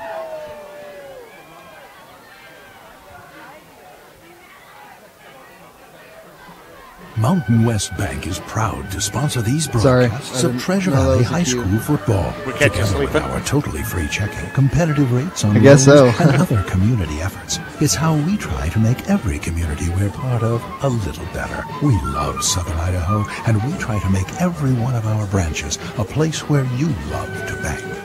Thank you. Oh, and one more thing. Go Treasure Valley! Mountain West Bank, member FDIC, equal housing lender. Your station for Treasure Valley High School football is Sports Radio 630, The Fan. Well, 28-7 right now. Mountain View building on their lead here at home in front of a packed crowd over Capital, trying to make it to the semifinals for the second straight year. Number one team in the state at 9-0, trying to go 10-0, and they'll be getting ready. Lamberti going to put a foot into it. Kicks it off. Again, a squibber taken by the up man at the 31-yard line, and he gets it across the 35 to the 37, and that would be Derek Johnson. See, Wayne, right about now, you're glad you had that bye last week. I mean, start of the game, you weren't real glad you had a bye. Right about now, you're thinking, you know what, the guys are fresh. Soon here, if we get another touchdown, we can start rotating some starters out and get them a break. Well, what it took was, it was interesting. We mentioned it early on in the game. Capital looked quicker than Mountain View. That's what Coach Judd Benedict called real time. You can't, you cannot practice real time when you're not out there in a game situation. And so once Mountain View got used to real time, it caught up to Capital in a hurry. All right, Drew Korf all by himself in the backfield in the shotgun. His team down by 21, 28-7. Throws it over the middle. It's almost caught by Lindsey. I tell you what, he was trying not to get hit too hard and trying to catch the ball, and neither happened. He didn't get hit hard, didn't catch the ball. Yeah, I think he really was worried about the hit. Oh, boy, that hit was coming in. You could see it coming. So he probably made a smart move. So second down and 10, ball at the 37-yard line. Like I said, Capital last week was down by 14 to Skyline, came back, tied it up. Them down by 10, came back to win it on the last play of the game. So this is a team that never counts itself out. Nope. We talked about that. Derek Johnson goes wide to the left. Brixey's also wide left in the slot. Micah Hagler at running back, and they fake it to him, and they throw it. The ball is tipped at the line of scrimmage, incomplete. Yeah, that big right defensive end for Mountain View got a big hand up there and just knocked that thing down. So it'll bring up third down and 10 now for Capital.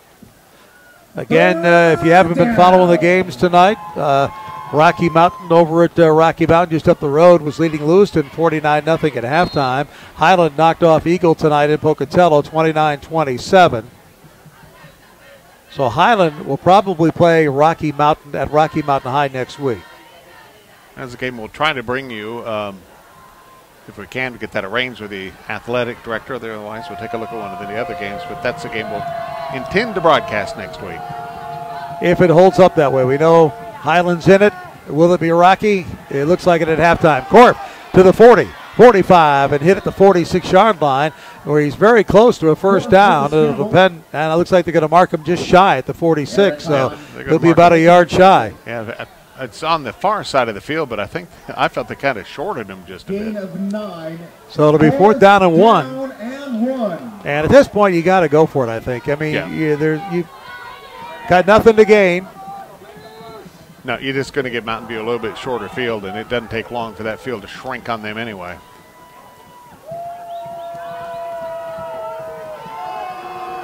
Here's where that big offensive line needs to go to work. Let's see what they do on 4th down and 1. Can they get it? They hand it off to Hagler. Hagler plies the bull his way forward. And the ball's loose, but I think he was down. Mountain View comes up with a loose ball, scoops it, but the officials say the play was blown dead. He's close. Did he have enough forward progress to get the first down? I think we're going to measure this one. It's close. The fans at Mountain View not happy about that call at all. Now they're going to measure it. They'll bring it over. So with 5:25 to go here in the third, 28-7 our score. The situation is this: either it's a first down for Capital or it turns the ball over in great field position for Mountain View, and Mountain View doesn't need any help tonight right now. And I think it was a fair mark. I watched the replay. Our video streaming's a little bit behind, about 30 seconds behind, watched it, and his initial surge got him that far. That was a good mark. Yep. It looks like it's going to be by the nose of a football, half the football, so it is a first down for Capital. Eagles will keep the ball. Yeah, Mountain View fans not happy about the mark, but watching the replay, that was a fair mark. Hagler's a tough guy, 6'2", 215 pounds, and it's kind of hard for him not to get a yard. Yeah, I'll be kind of anxious to watch his progress next year as he becomes a senior and matures a little more. Capital's got a lot of kids coming back. I mean, they got that one lineman who's 6'7", 340 pounds, is only a sophomore. Just a baby. Yep. You got your quarterback as a junior. All right, the ball's at the 47-yard line. First down and 10 now for Corp and company. Corp sends Lindsey in motion. A play-action fake. Now Corp's going to run it up the middle, and he's caught by the foot, falls forward for about a yard, but that's it. A couple of times we've seen that tonight where just a hand gets up and gets a foot and brings him down. It's going to be about a half a yard gain is all to the 47-yard line. So it'll be second down and a long 9, really. Capital against had the ball for a while as they just try to move this football down the field. They've gone for it. They're obviously in 4-down territory no matter where they are on the field right now. Sam Brixey comes to the near side. He's split right away. Lindsey goes in motion. They hand it off to Hagler up the middle. Hagler bounces off a couple of people. He's across the 50 down to about the 49-yard line.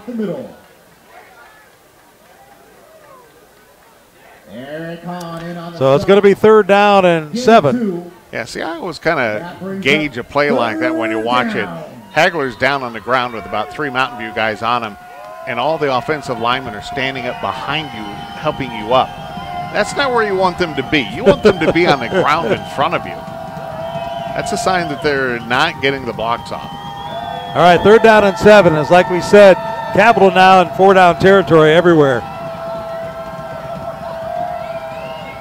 Drew Corf at quarterback. Takes it, goes to his left, throws it. The ball's tipped up in the air. It's up for grabs, incomplete. It fell in between 4 blue jerseys, but nobody could quite get to it. So a lucky break for Capital after the tip, and we'll have another 4th down try here, I assume, from midfield. One of those plays where that ball's coming down and everything's going in slow motion. You just can't get to the ball. Yep. 4th down and 7. Tip of the ball across the 50-yard line into Mountain View territory. This is kind of do or die for Capital now. Corf has Brixey coming to the near side. You got to look for Brixey, but then, of course, everybody's watching Brixey. Now, Corf he's gone back far enough. Maybe he will punt it. Maybe they decided they're not in fourth down territory. And he does. He kicks it away. So they've decided not to give Mountain View any better field position than they can. But here's the run back across the 35-yard line out to about the 36-yard line. Nice little run back of about 12 yards. And that run back there time by Jace Richter. Big tackle by the senior. Derek Johnson just brought him down hard to the ground. Brought down at the 38-yard line. First down and so it's first down for Mountain View. Trevor Rovig and company now taking over. They lead it 28-7, 3:23 to go here in the third period. Long third period. Rovig sets a man in motion. And we got probably a procedure penalty called against Mountain View, so it'll back it up 5 yards. Penalty on the play. Indication is false start on the Mountain View offense. False start on Mountain View. So they're going to walk it back 5 yards and try it again. Here's an idea. Let's give it to Trey Bell, see what he can do up the sideline. Yeah, whenever in doubt, give it to Trey Bell. He'll take care of it. Hey, we're down to 36 degrees. It's chilly out there. Yeah, 36 degrees. So we know that summer is gone, folks. Chilly night here. 28-7 is the score in favor of Mountain View. And Trevor Rovig just takes the snap and kind of tries to work his way over the right tackle and maybe gets a yard or two. Kind of remember this from my sophomore year when you didn't play much. You stand on the sidelines. You're really cold. When you're playing, it's not bad. Sidelines, it's cold. Second down. Yeah, you don't even think about it if you're out there playing. Rovig back to pass. Steps up in the pocket, throws it, has a man open, and it's caught at the 22-yard line, and that's Keenan Patwell. Patwell had to wait for it, or else he would have had 6. Yeah, I was going to say he had to wait otherwise and kind of go to catch it. Otherwise, there's nothing between him and the end zone. So Patwell was wide open, but the ball was just a little bit underthrown, had to wait for it, made the catch at the 22, and it's first down and 10 for Mountain View. Rovig still has it, throws it into the end zone for Patwell, incomplete. Yep. And a flag is going to be thrown in the end zone, and it's going to be pass interference against Capital. And Patwell's not moving down there. He is laying still. He's getting up slowly now. Yep. It looks like one of those situations where he came down and probably, lost his breath. Just came down hard on his chest, and you just lose all your breath and you feel like you've been shot, like by a cannon or something. Yeah, that's probably a good call, that interference. He was not looking back at the ball. He was playing man all the way with his hands on him. So that's one that's going to cost Capital. Yep, so they'll mark it off from the 22-yard line. Bring it down to the 11, half the distance of the goal line. And it'll be first down and 10 from the 11-yard line. Well, this has been a slow quarter. Yeah, it has. It just seems like it's taken kind of forever.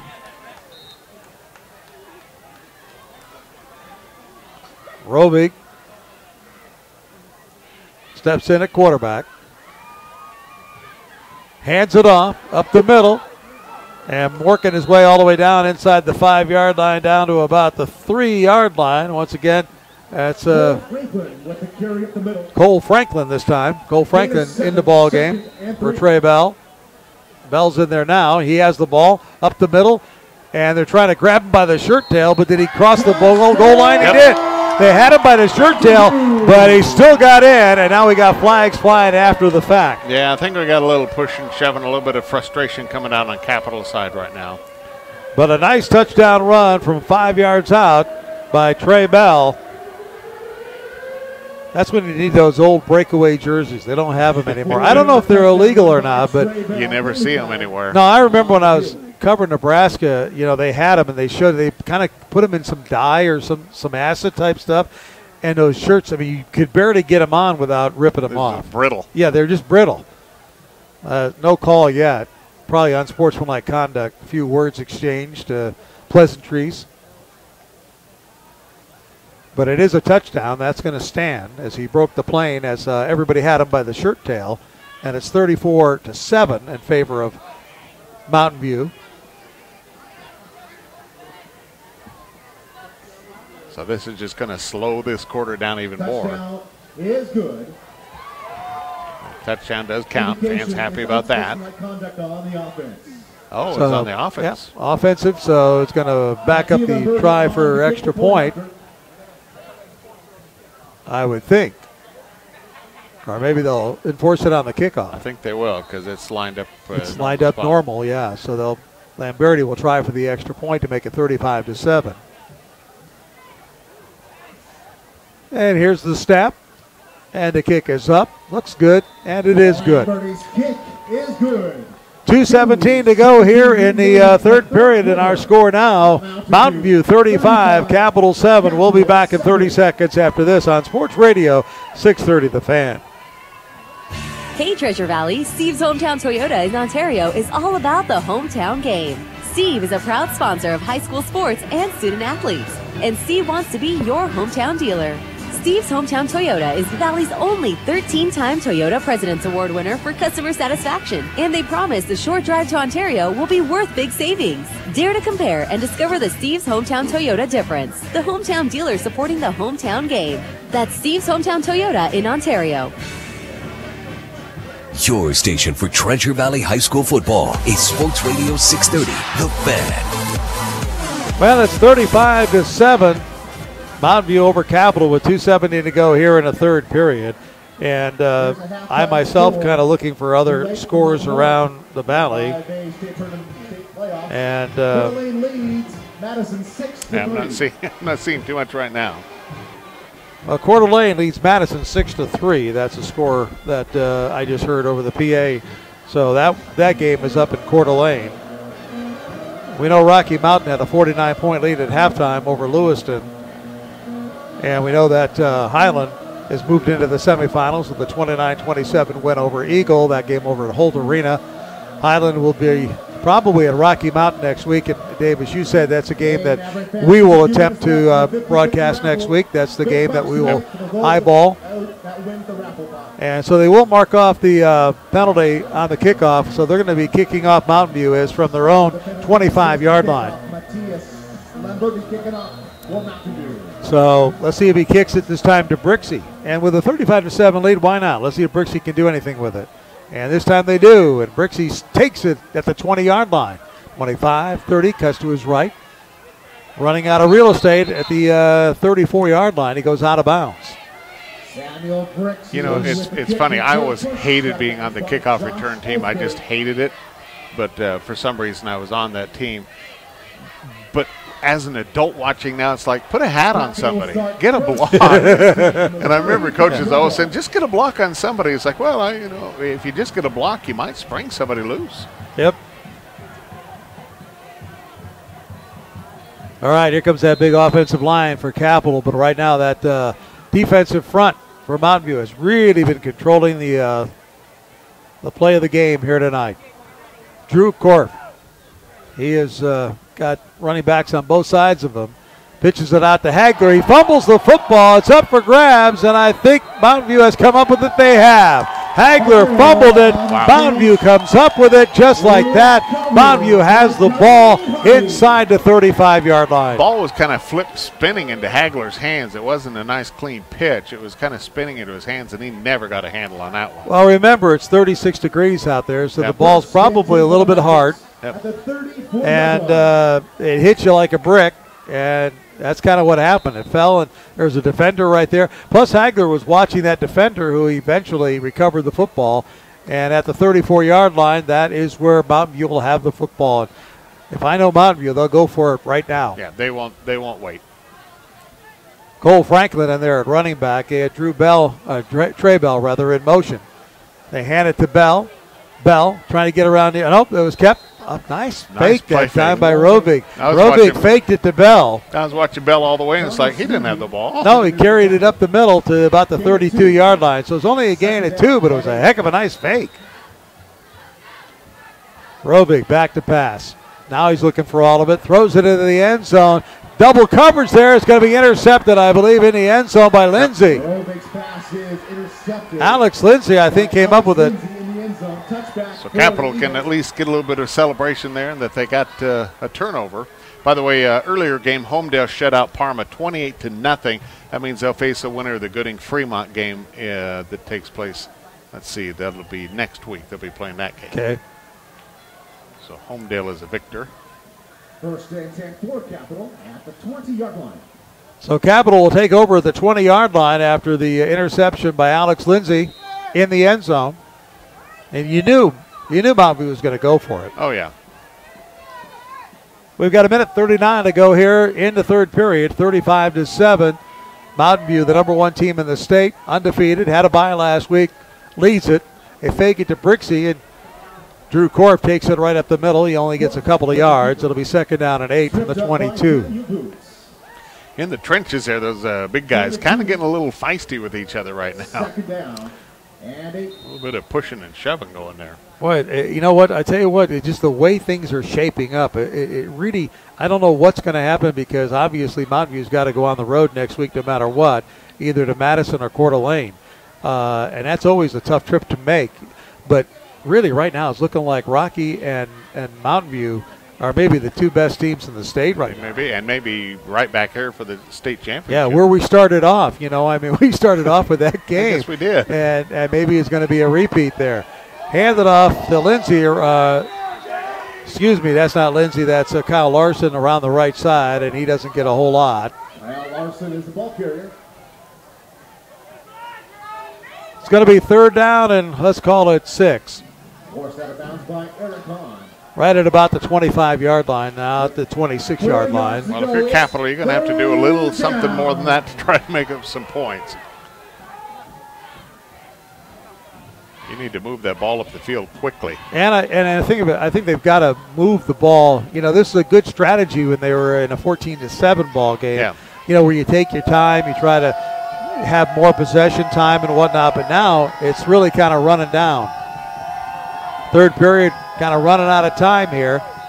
And we got a flag. And a little illegal procedure is going to be called against Capital with 3 seconds to go here in the third period. It took them forever to get that play off. And they don't have – Mountain View is a team that can take that kind of time, not Capital right now. Right.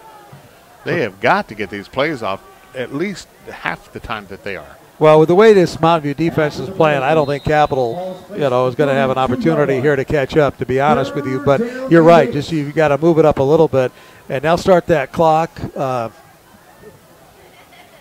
It's going to start up, and that's going to be the end of the third period. So we have played 3 periods of play here at Mountain View High School, and 35 unanswered points. A 7-0 lead for Capital early in this ball game. They looked impressive, and now it's been 35 unanswered points. We'll take a 1-minute timeout. We'll be back with the 4th and final period with Mountain View leading at 35-7 over Capital on Sports Radio 630 The Fan. In 1975, John Jackson started Jackson's Food Stores with one service station. Now Jackson's is more than 200 stores strong in 5 states, and they invite you to stop in to help celebrate their 40th anniversary. Jackson's takes pride in serving the Treasure Valley, not just with their great products, but also with their dedication to community, having raised millions for charity. In fact, Jackson's Food Store supports the 630 The Fan MVP Fund benefiting student athletes. Jackson's Food Stores, homegrown in the Treasure Valley. Your station for Treasure Valley High School football is Sports Radio 630, The Fan. All right, we go to the 4th period here, 35-7 in favor of Mountain View over Capital. I don't see any new scores there, Dave, do you? I'm looking for a couple of different things here, just checking it out. Yeah, I was tweeting at our score at the end of that quarter, but nope, right now don't see, I don't want a Gonzaga score. What is that? Nope. All righty. Don't see any updates right now. Nothing new. All right, we start the third period with a pass, and it's complete over the middle to Zickenfuss. And Zickenfuss gets it out to the 37-yard line, and that's going to be a 1st down for Capital. Nice play. They came back out, got something put together on the sideline during the timeout. Zickenfuss putting his clothes back on. Hey, he lost that pouch, whatever they call that thing. It's a hand warmer. It's a man bag. It's a Merce. Well, he's going to hold on to it now because he can't fix it. Well, I guess a pass. I just throw it away. Yeah. I don't think it's coming to him. It goes to Hagler, and Hagler gets to about the 39-yard line where he stopped. And now Zickenfuss will worry about the apparel. If I'm his defender, I'm just saying, man, forget you. I'm going in there for the inside tackle. Yeah. Just leave you alone out there holding your Merce. Oh, he's going to throw it. Here. Gives it to the ref. Here, have a gift, So the ref puts it in his pants. That's great. Yuck. Yeah.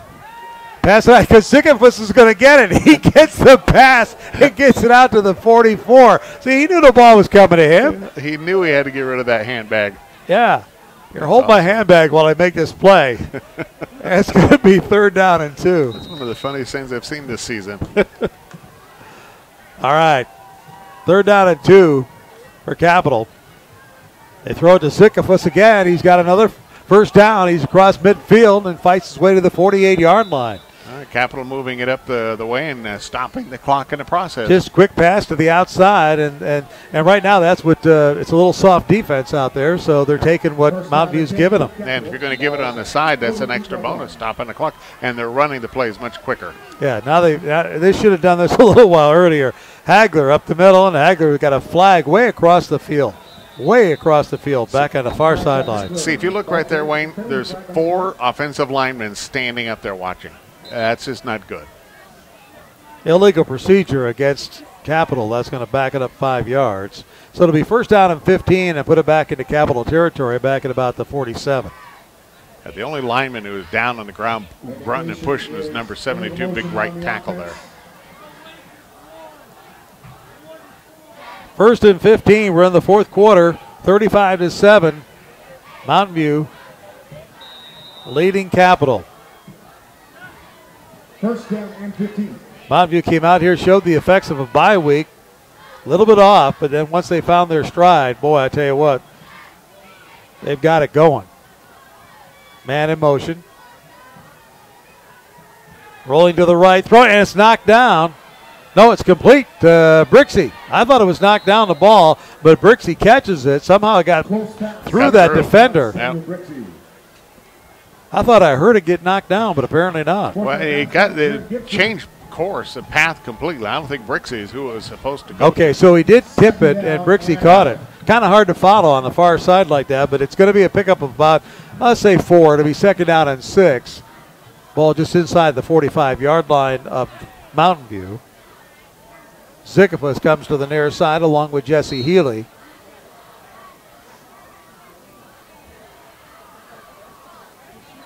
Korf hands it off to Hagler. Hagler, a nice move. He's drugged down, and he bulls some people all the way down to about the 33-yard line. He is slow to get up. He kind of went down funny. He kind of went down like he was drugged down from behind, and sometimes that can get your knees in a bad position. Yeah, he's off on his own power, though. He's on his own power, but for a minute you sit there and you go, oh, okay. Yeah, and that's when he'll wake up in the morning and wonder what happened. That's not the way they need to be stretched, but it looks like they're okay, and he'll be all right. So it's a 1st down, though, at the 33-yard line, and Capital moving the football right now, but they need to get at some points. And this is kept by Korf. Now Korf just kind of dishes it out to a man out there. That was a nice little play. I didn't see that coming. Sweeping around that right end there. Yeah, that was. I don't even see him on the list here. Garrett Johnson was the recipient. Tackle. Johnson was the guy they say, the PA guy. Okay, yeah, there it is. That's who it is, Johnson. So it's a 1st down. Ball inside the 25, down about the 22-yard line. Now this time Korf keeps it. Korf moving around the outside, and he gets it inside the 20, down to about the 19, and he's hit right on the sidelines, and that draws the flag. I think it's more than the sidelines. I think he was out of bounds when he got hit. He was about 3 feet out when he got hit. So that's going to move the ball deep into Mountain View territory. That helps move the chains. Maybe too little, too late here for Capital, Dave. Yep. 35-7, our score, 4th period. They're going to move it all the way inside, down to about the. Let's see where they got it. Official has it down around the 10-yard line. Right at the 10-yard line. 9:48 left in the game. So technically, it's going to be 1st down and goal from the 10-yard line for Capital, down 35-7. 1st and goal for Capital. The ball is at the 9-yard line.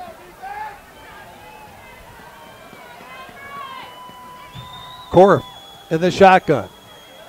Hands it off up the middle, and not much there. Maybe a gain of a half a yard. It'll be 2nd and goal from about the 9. That defensive line doing a good job of just getting under and rooting under the offensive line of Capital and just stopping everything up in there. Gain of 3, 2nd and goal. Jonah Baker in at running back for Capital right now. They send Brixey in motion. They hand it to him around the end.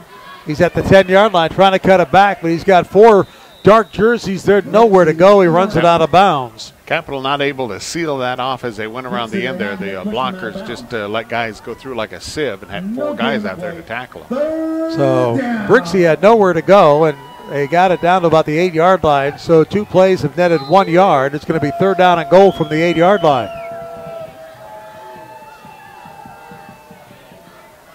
Capital was lined up on the line of scrimmage. They realized their quarterback was over talking to their head coach, so they kind of brought it back to the huddle, Dave. And it's a 40-yard dash to get back over from the sideline. Like I said, 50, 30, or 40-yard dashes he must do in a game. So he's got to be the best conditioned guy out there on the field. Kind of a lazy guy. Tell the coach, you come out here. Yeah, you like, coach. Yeah, there you go. You go tell the coach that. Rolling to his right. Now cuts it up the middle, cuts it back against the grain down inside the 5 to about the 3-yard line is Drew Korf.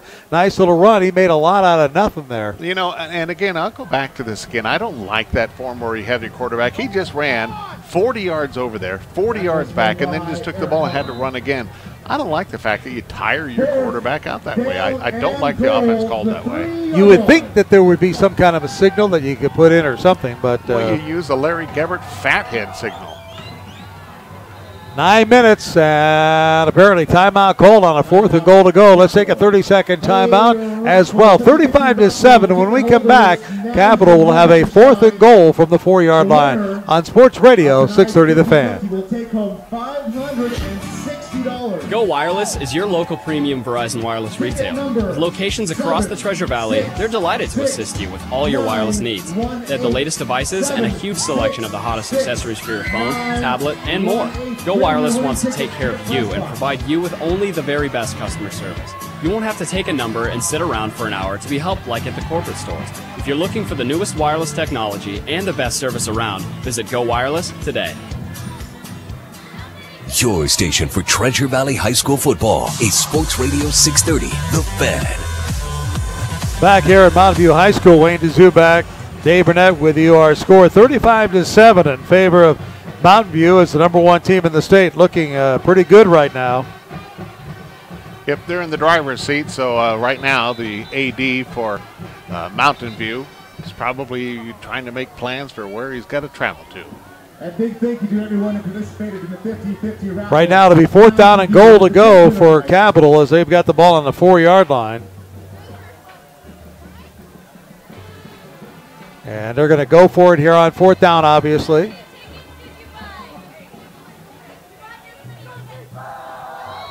Hagler, the running back.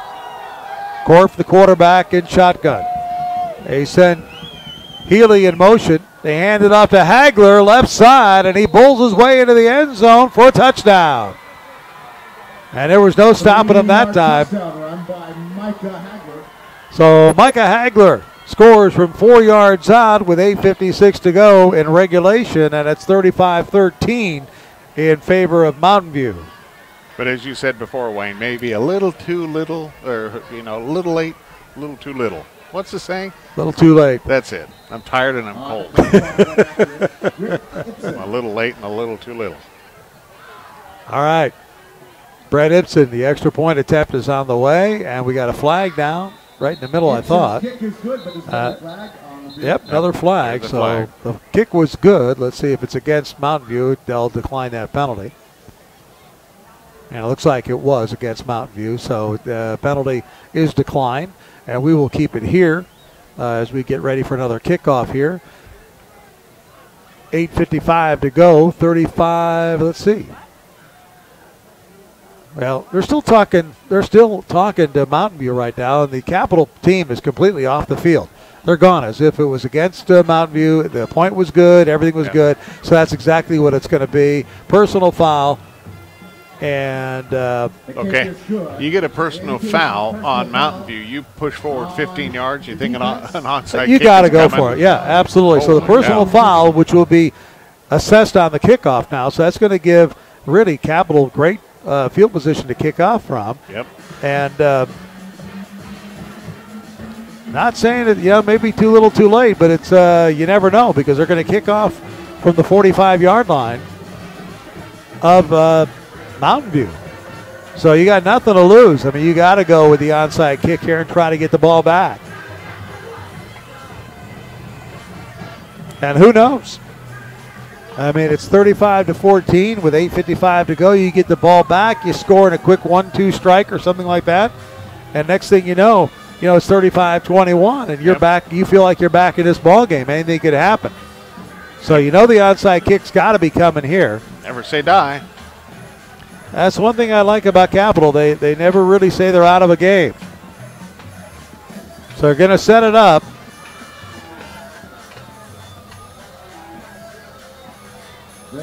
And midfield at the 45-yard line of Mountain View. They don't really have the onside kick look, if you will, as far as the setup goes. But let's see what they do. And they're going to kick it away. Wow, surprise. I don't understand that call. They kick it out of the end zone, so it'll be Mountain View's ball at the 20-yard line. I mean, you're at the 45, Dave. If you kick it 10, 12 yards, so they might have it at the 30 instead of the 20. I don't understand that. That makes no sense at all as to why they called the play that way. Yep. I mean, everybody knows it's coming, but by the same token, you never know what's going to happen. You kick a ball bouncing around there. Yeah. Even if you just did a kind of a normal squib kick and try to get something going on it. That one baffles me. Yeah, it did baffle me too. So Mountain View has the football. They hand it off up the middle. And I think this is Trey Bell, but it could be Cole Franklin in there. Let's see. A nice little run all the way out to the 37-yard line. That was Trey Bell. Trey Bell, yep. I think at this point, if I was the head coach of Mountain View, I would get Trey Bell out of there. It's cold. Get your backups in. Well, instead, they're handing it off to him again, and Bell makes a nice little nifty move, makes a one-tackler miss, gets it out to the 40-yard line, pick up a 3. It'll be second down and 7. Yeah, you got a game to play next week. You don't want to hurt people. And no matter what, it doesn't matter who wins, Madison or Coeur d'Alene, that game that started an hour later than this one up there at Coeur d'Alene, Mountain View's going to have to travel to either the eastern part of the state, play Madison, or up to Coeur d'Alene to play Coeur d'Alene, whoever wins that game. They hand it off again up the middle, but this time illegal procedure. That'll stop the play immediately. For a second there, I thought Mountain View was using the big Larry Gebert head for a No, it's still there. It's been sitting there looking at you and me the whole night. I was confused because it was a picture of Bigfoot, and I just wasn't sure. It confused me for a minute. I think Gebert put that there just to kind of freak us out the whole game because it's just been looking at us, and smiling. It's just been smiling the whole time. And I'm not sure if it might be Doug Petcash whose head's under his. Yeah, whatever it is, it's kind of scary right now. All right, here we go. Back to football after the penalties marked off, and they give it up the middle. This one, Cole Frank. No, this is Keenan Patwell. Patwell across the 40 out to about the 44-yard line. Yeah, Mountain View has several really nice running backs. They're all small. None of them are really big power runners, but they're just elusive. And they really mix them up well. It's kind of hard to tell if you're not paying total attention. Yep. I mean, they just kind of switch them in and out. Like I say, I love the way Mountain View just kind of runs this offense. It's so efficient. Keenan Patwell again was supposed to go left, cuts it back to the right. He's across midfield down to the 48-yard line. Nice little play for a first down, pickup of 10 yards. Gain of 7. Tim Nussmeyer making the tackle, grabbing him by the shirt tail. So it's a first down for Mountain View at the 48-yard line. Roby pitches it out down the sidelines. That's Bell, and he's out of bounds. That'll stop the clock at about the 40-yard line. Nice little gain there, 7:12 to go. That's about a yard shy of a first down. It'll be second down and 1. Gain of 10, and that's now they're saying he went out of bounds at the 39, so that's a gain of 10 right at the first down marker, and it's a first down, so a gain of 10. At first it looked like they marked him right at the 40, and they said, no, put him at the 39. Hand off again, just up the middle is now Mountain View just kind of trying to run this clock out, just get into the locker room, and like you say, Dave, about this time you think, okay, put a couple of different people in there. Yep. Get them a little bit of a break. You got these kids, I'm sure, now are starting to think about their homework. Yep. Keenan Patwell is the running back in there with Trey Bell. They got both of them in there. They're looking to throw. Ball's knocked down at the line of scrimmage. Nice job there by the defensive front. Yeah, first real impact that the defensive front has had on Mountain View. They haven't really, gotten in the backfield on passing plays and kind of been quiet. Yeah, Sean Gould got a hand on that one that time and knocked it down. Now that first 2 series, Capital looked great, and then Mountain View got their legs back under them after that bye, and it's just been all Mountain View. Give me an idea what we're talking about. Gould, he's 6'5", 267. They hand it off around the right side again, going down the sidelines. Patwell. And Keenan Patwell's out of bounds, and it looks like he went out of bounds at about the 25. So that's going to be good for a first down. Gain of 10 on the play. 10-yard gain. And the clock is stopped because he went out of bounds. 6:36 to go here in the football game. 35-7 is our score. Batwell. Up the middle, keeps going. Looks like he was stopped, and then he somehow just kept his legs churning and got about 3 yards. Gain of 4. Second down. So it's second down as right now, anyway, Mountain View just keeping it on the ground, running this clock out. Down to 6 minutes now. Some of the Capital people have decided to kind of call it quits tonight with the 35-degree temperature that we have here tonight. Headed home as their team is down 35-14. Trevor Robick, the quarterback, carries it up the middle. He'll get a couple of yards on that one, just a safe play where it's snapped to him, and it's going to be 3rd down and 4. Yep, doing a good job of eating up the clock. Ball down to the 19-yard line. Robick back to pass. Nope, he's going to run it. He's at 10. Cuts it to the outside, and he is hit hard at the outside, and he may have, well, I thought for a minute there, I thought he may have been hurt. The way he went down, Dave, but he's okay. He pounced right back up again. But that's the thing you worry about this late in the game. You got your quarterback just trying to reach the out-of-bounds marker, and he's hit hard. And with temperatures getting this cold, that's hard on the body. And so it's going to be 1st and goal to go. 1st and goal to go from about the 7-yard line for Mountain View here. Robick back up, hands it to Keenan Patwell. Patwell's down to the 4-yard line, and it'll be 2nd and goal from the 4. If I was a head coach, and mind you, I'm not, at this point, you score. At this point, tell the second team, get ready, you guys are going in. Well, he's got a couple. Cole Franklin just came into the ball game. He's been there a couple times. He's sitting there now at running back, but they still got Trey Bell and Keenan Patwell way out to the left. Cole Franklin now the running back in there to the right of Robick on a 2nd down and goal from the 4-yard line. They hand it off. That is Cole Franklin. He's down to about the 1. No signal. So he's down to the 1-yard line. The clock continues to run. It's a penalty. Nope, there's a penalty. Okay, they did have a flag down, so they'll back it up.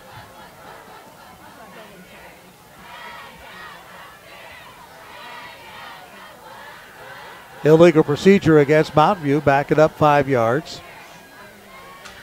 Bring it back to the 9-yard line. We're at 2nd down and goal again.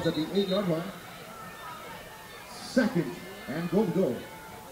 35-14 if you just joined us. It's all Mountain View after Capital jumped to a 7-0 lead, and then it was 35 unanswered points before Capital was able to get 7 more on the scoreboard. Robick throws it, complete, diving for the end zone, and a flag is thrown, and I'm not sure why. No indication of whether or not they got there. The pass was complete. It looks like he's out of bounds at about the 1-yard line, but there's a penalty marker thrown as well. So the officials throwing the flag a lot here tonight. That's about the only thing that slowed this Maverick offense down. The penalties. I'm not sure what they called. Indication is personal foul on the defense. Personal foul against Capital, which is going to move it to half the distance of the goal line, which is going to mean it's going to be like right at the 1-foot line, Dave. So just plunge it in.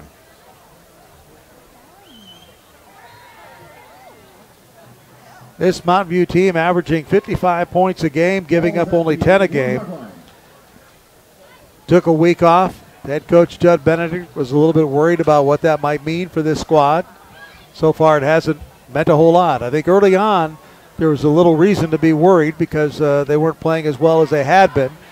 They're going to go for all of it in the end zone, incomplete, and a flag down again. So we've got 3 plays, 3 flags. Holy cow. Looks like pass interference in the end zone against Capital. I don't know that you can move it any closer to the goal line. No, at this point, just call it good. And so I guess my question would be, aside from questioning a lot of things tonight, like the no onside kick, questioning when you've got first and goal from about the foot line, why pass it? I don't understand. Why just that not big run lead, it? Just run it in. And now this is going to be, guess what, though? This is offensive pass interference. Oh, so back it comes. But still, again, if you just run the ball, go up the middle, then you avoid things like, an offensive pass interference. So it's going to back it up, and it's going to be 3rd and goal, but it's now at the 13-yard line. Well, it gives them a little room to work. I'm trying to look at the positive You're side trying to here. find all the good stuff Looking here. for the positive spin. I got you. Gives them room to work. All right, Rovig with Bell back there and running back. Back to pass, looking right side, throwing in the end zone and overthrows everybody. Incomplete, but no flag this time. So it's going to be 4th down and goal from the 13-yard line. And I think they're going to bring Lamberti in to try a field goal. And, you say, well, why would they do that up 35-14? But, the biggest reason you do that, too, is for maybe next week they need this. Yep, a little practice. I think this is where this is beneficial. So this is where you need to do something. You got it down there, 32-yard field goal attempt by Lamberti.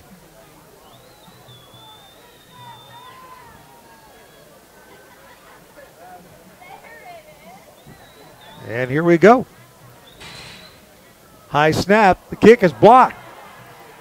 Partially blocked. It was a high snap. The kick was partially blocked. And, that's why you do that. Now you know that you got some issues there. Yep. And you got some film to watch. And yeah.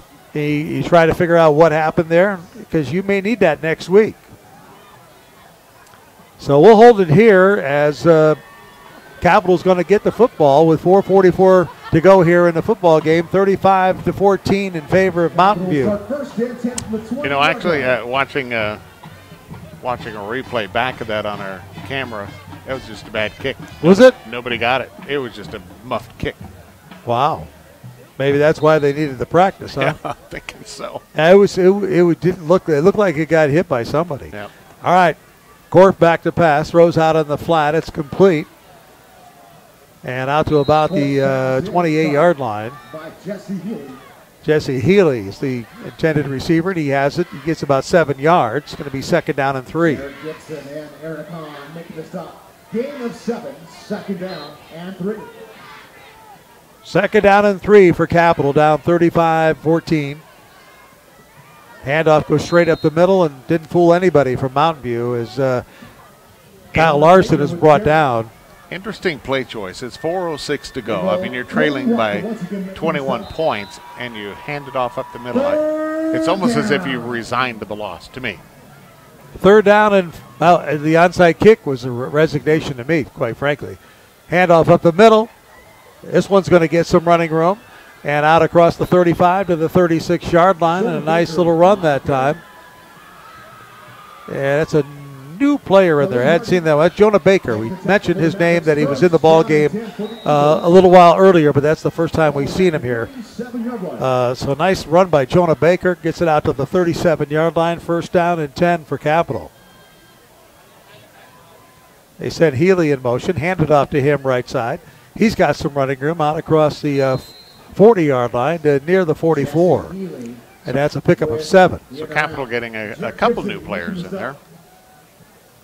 We'll see what happens with Mountain View if they switch out bodies next time they get the ball or not. Going to mark it just shy of the 45-yard line, 2nd down and 3.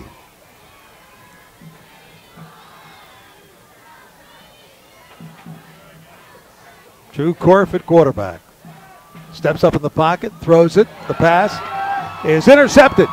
It's picked off at the midfield by Mountain View, and Mountain View has it back to the 46-yard line, and that's where the Mavericks will take over as the ball is picked off. So this one pretty much you can put in the books. I think we could before, but now that pretty much seals the deal. Think of it as the tough part if you're Mountain View, and you know that it's got to sit in their cross somewhat that the number one team in the state, they know they travel next week. Yep. They go to either Madison or Coeur d'Alene, whoever wins that game up in Coeur d'Alene tonight. Mountain View will start first and Rovig's still in the game. 46-yard line. Let's see what they do. Let's see if they run this thing out here, Dave. They got Cole Franklin. Bell's in there. Yeah, they still have all their starters in. And they send Bell in motion. And they hand it off to him around the right side. And I'm not sure I'd be having my key player running the ball like that. The guy who probably to me is the best player in the state. Pushed out of bounds, gain of 2, that's it. Clock stop, no, it's running again, 2:39 to go, so maybe he didn't quite get out of bounds. That the refs are giving us a break here to move this along. So Mountain View is going to win this ball game tonight. 35-14 is the score right here, just a matter of what the final is going to be. Keenan Padwell in motion, and they've got a flag, a procedure penalty going to be called against Mountain View. So it's getting a little sloppy here. And a lot of flags. We've had about 6 flags here in the last, 10 plays? I would think so. Better than half of them anyway. So that'll be move the ball back to near midfield of the 49-yard line of Capital. It's going to be second down and 14.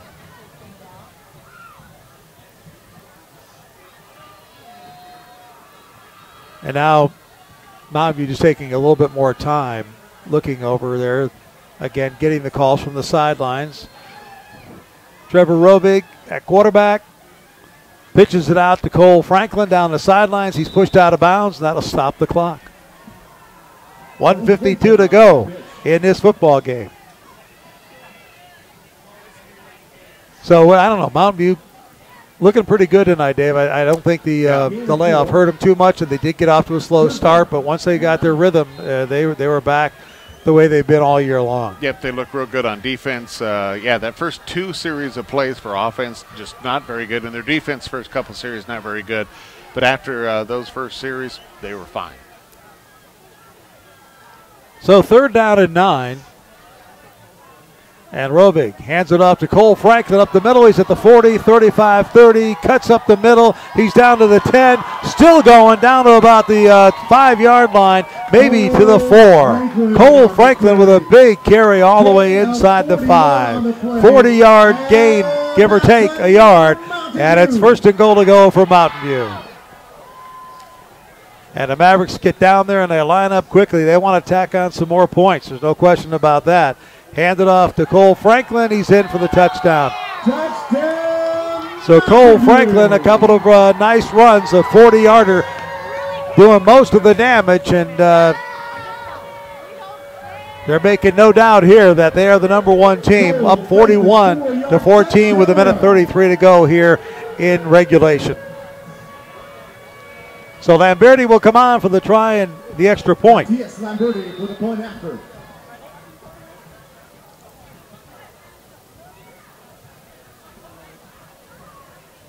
Lamberti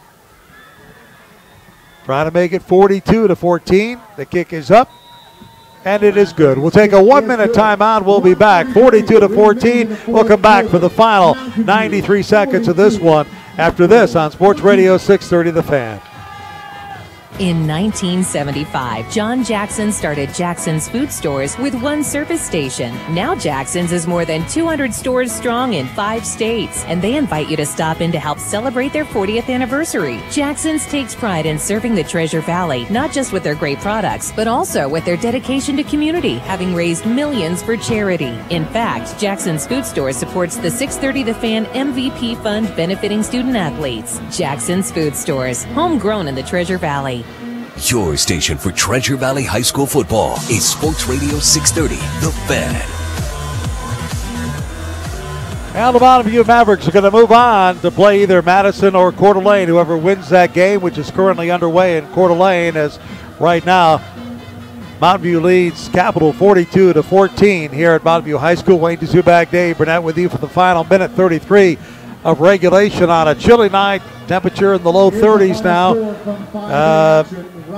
But really, once this Maverick offense found its stride, they're red hot. Lamberti will kick it off. He just kind of squibs it down the middle, taking it about the 32-yard line by an up man, and he's not going to get much further than the 35. Derek Johnson with the kick return for the Eagles. Buck 27 left on the clock here. So at this point, it's all over with the shouting. Just try to keep from getting hurt. Again, the last we knew was a halftime score. Rocky Mountain was leading Lewiston 49-0 at halftime. We have not seen anything since. No. My feeling is that obviously Rocky's going to win that game. I think the one person that was tweeting it went home. Yeah, and that means that they would, if that's the case and they win, that they would host Highland, because Highland beat Eagle tonight 29-27 over at Holt Arena. So next week you got Rocky versus Highland at Rocky Mountain High School. That's the game that we're going to be looking at doing. And, of course, Mountain View here would move on to play Madison or Coeur d'Alene, whoever wins that game. That kicked off an hour after this one. And for some reason, Mountain View wants to call a timeout. Well, they had 10 guys on the field. Number 30 forgot he was playing. He was thinking probably about geometry and forgot to get on the field.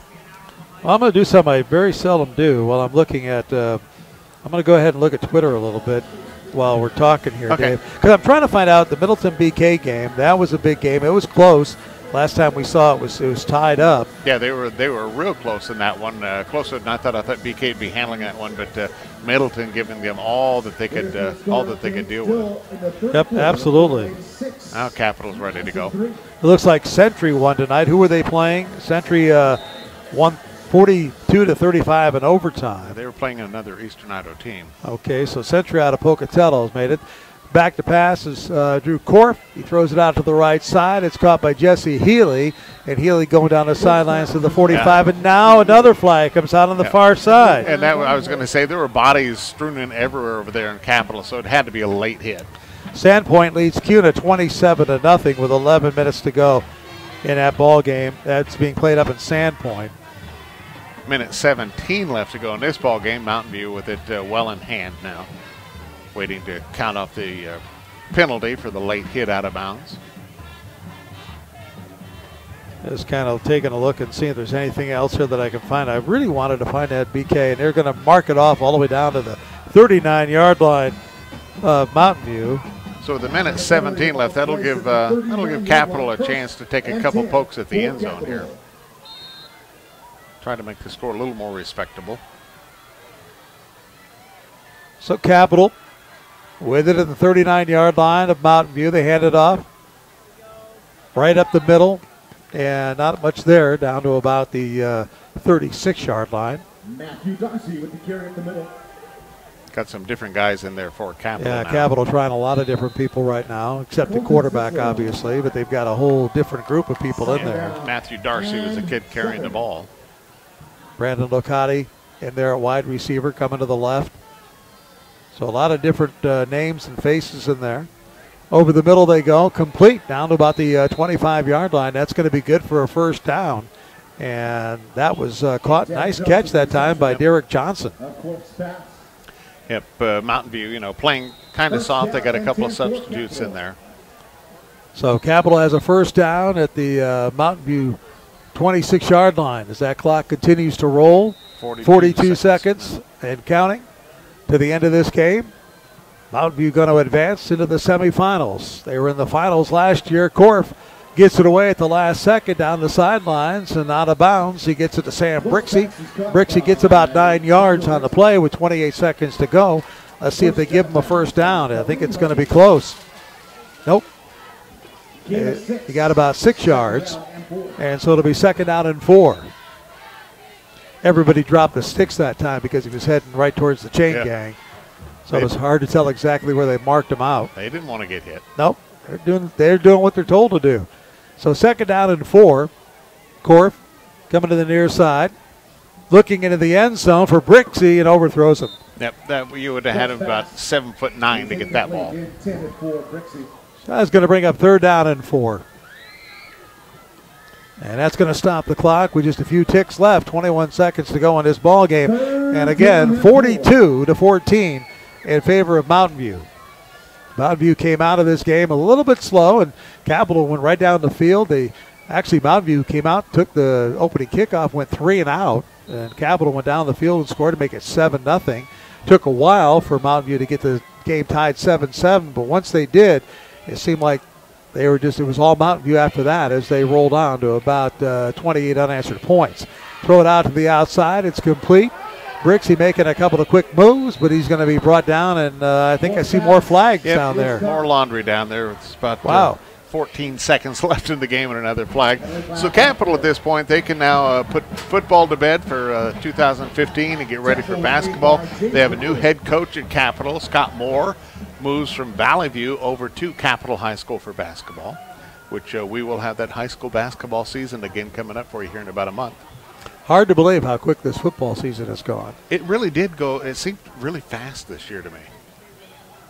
And the officials still blocking the back, so it's going to be against Capital and bring it back a little bit. So officials are trying to drag the season out a little bit for Capital.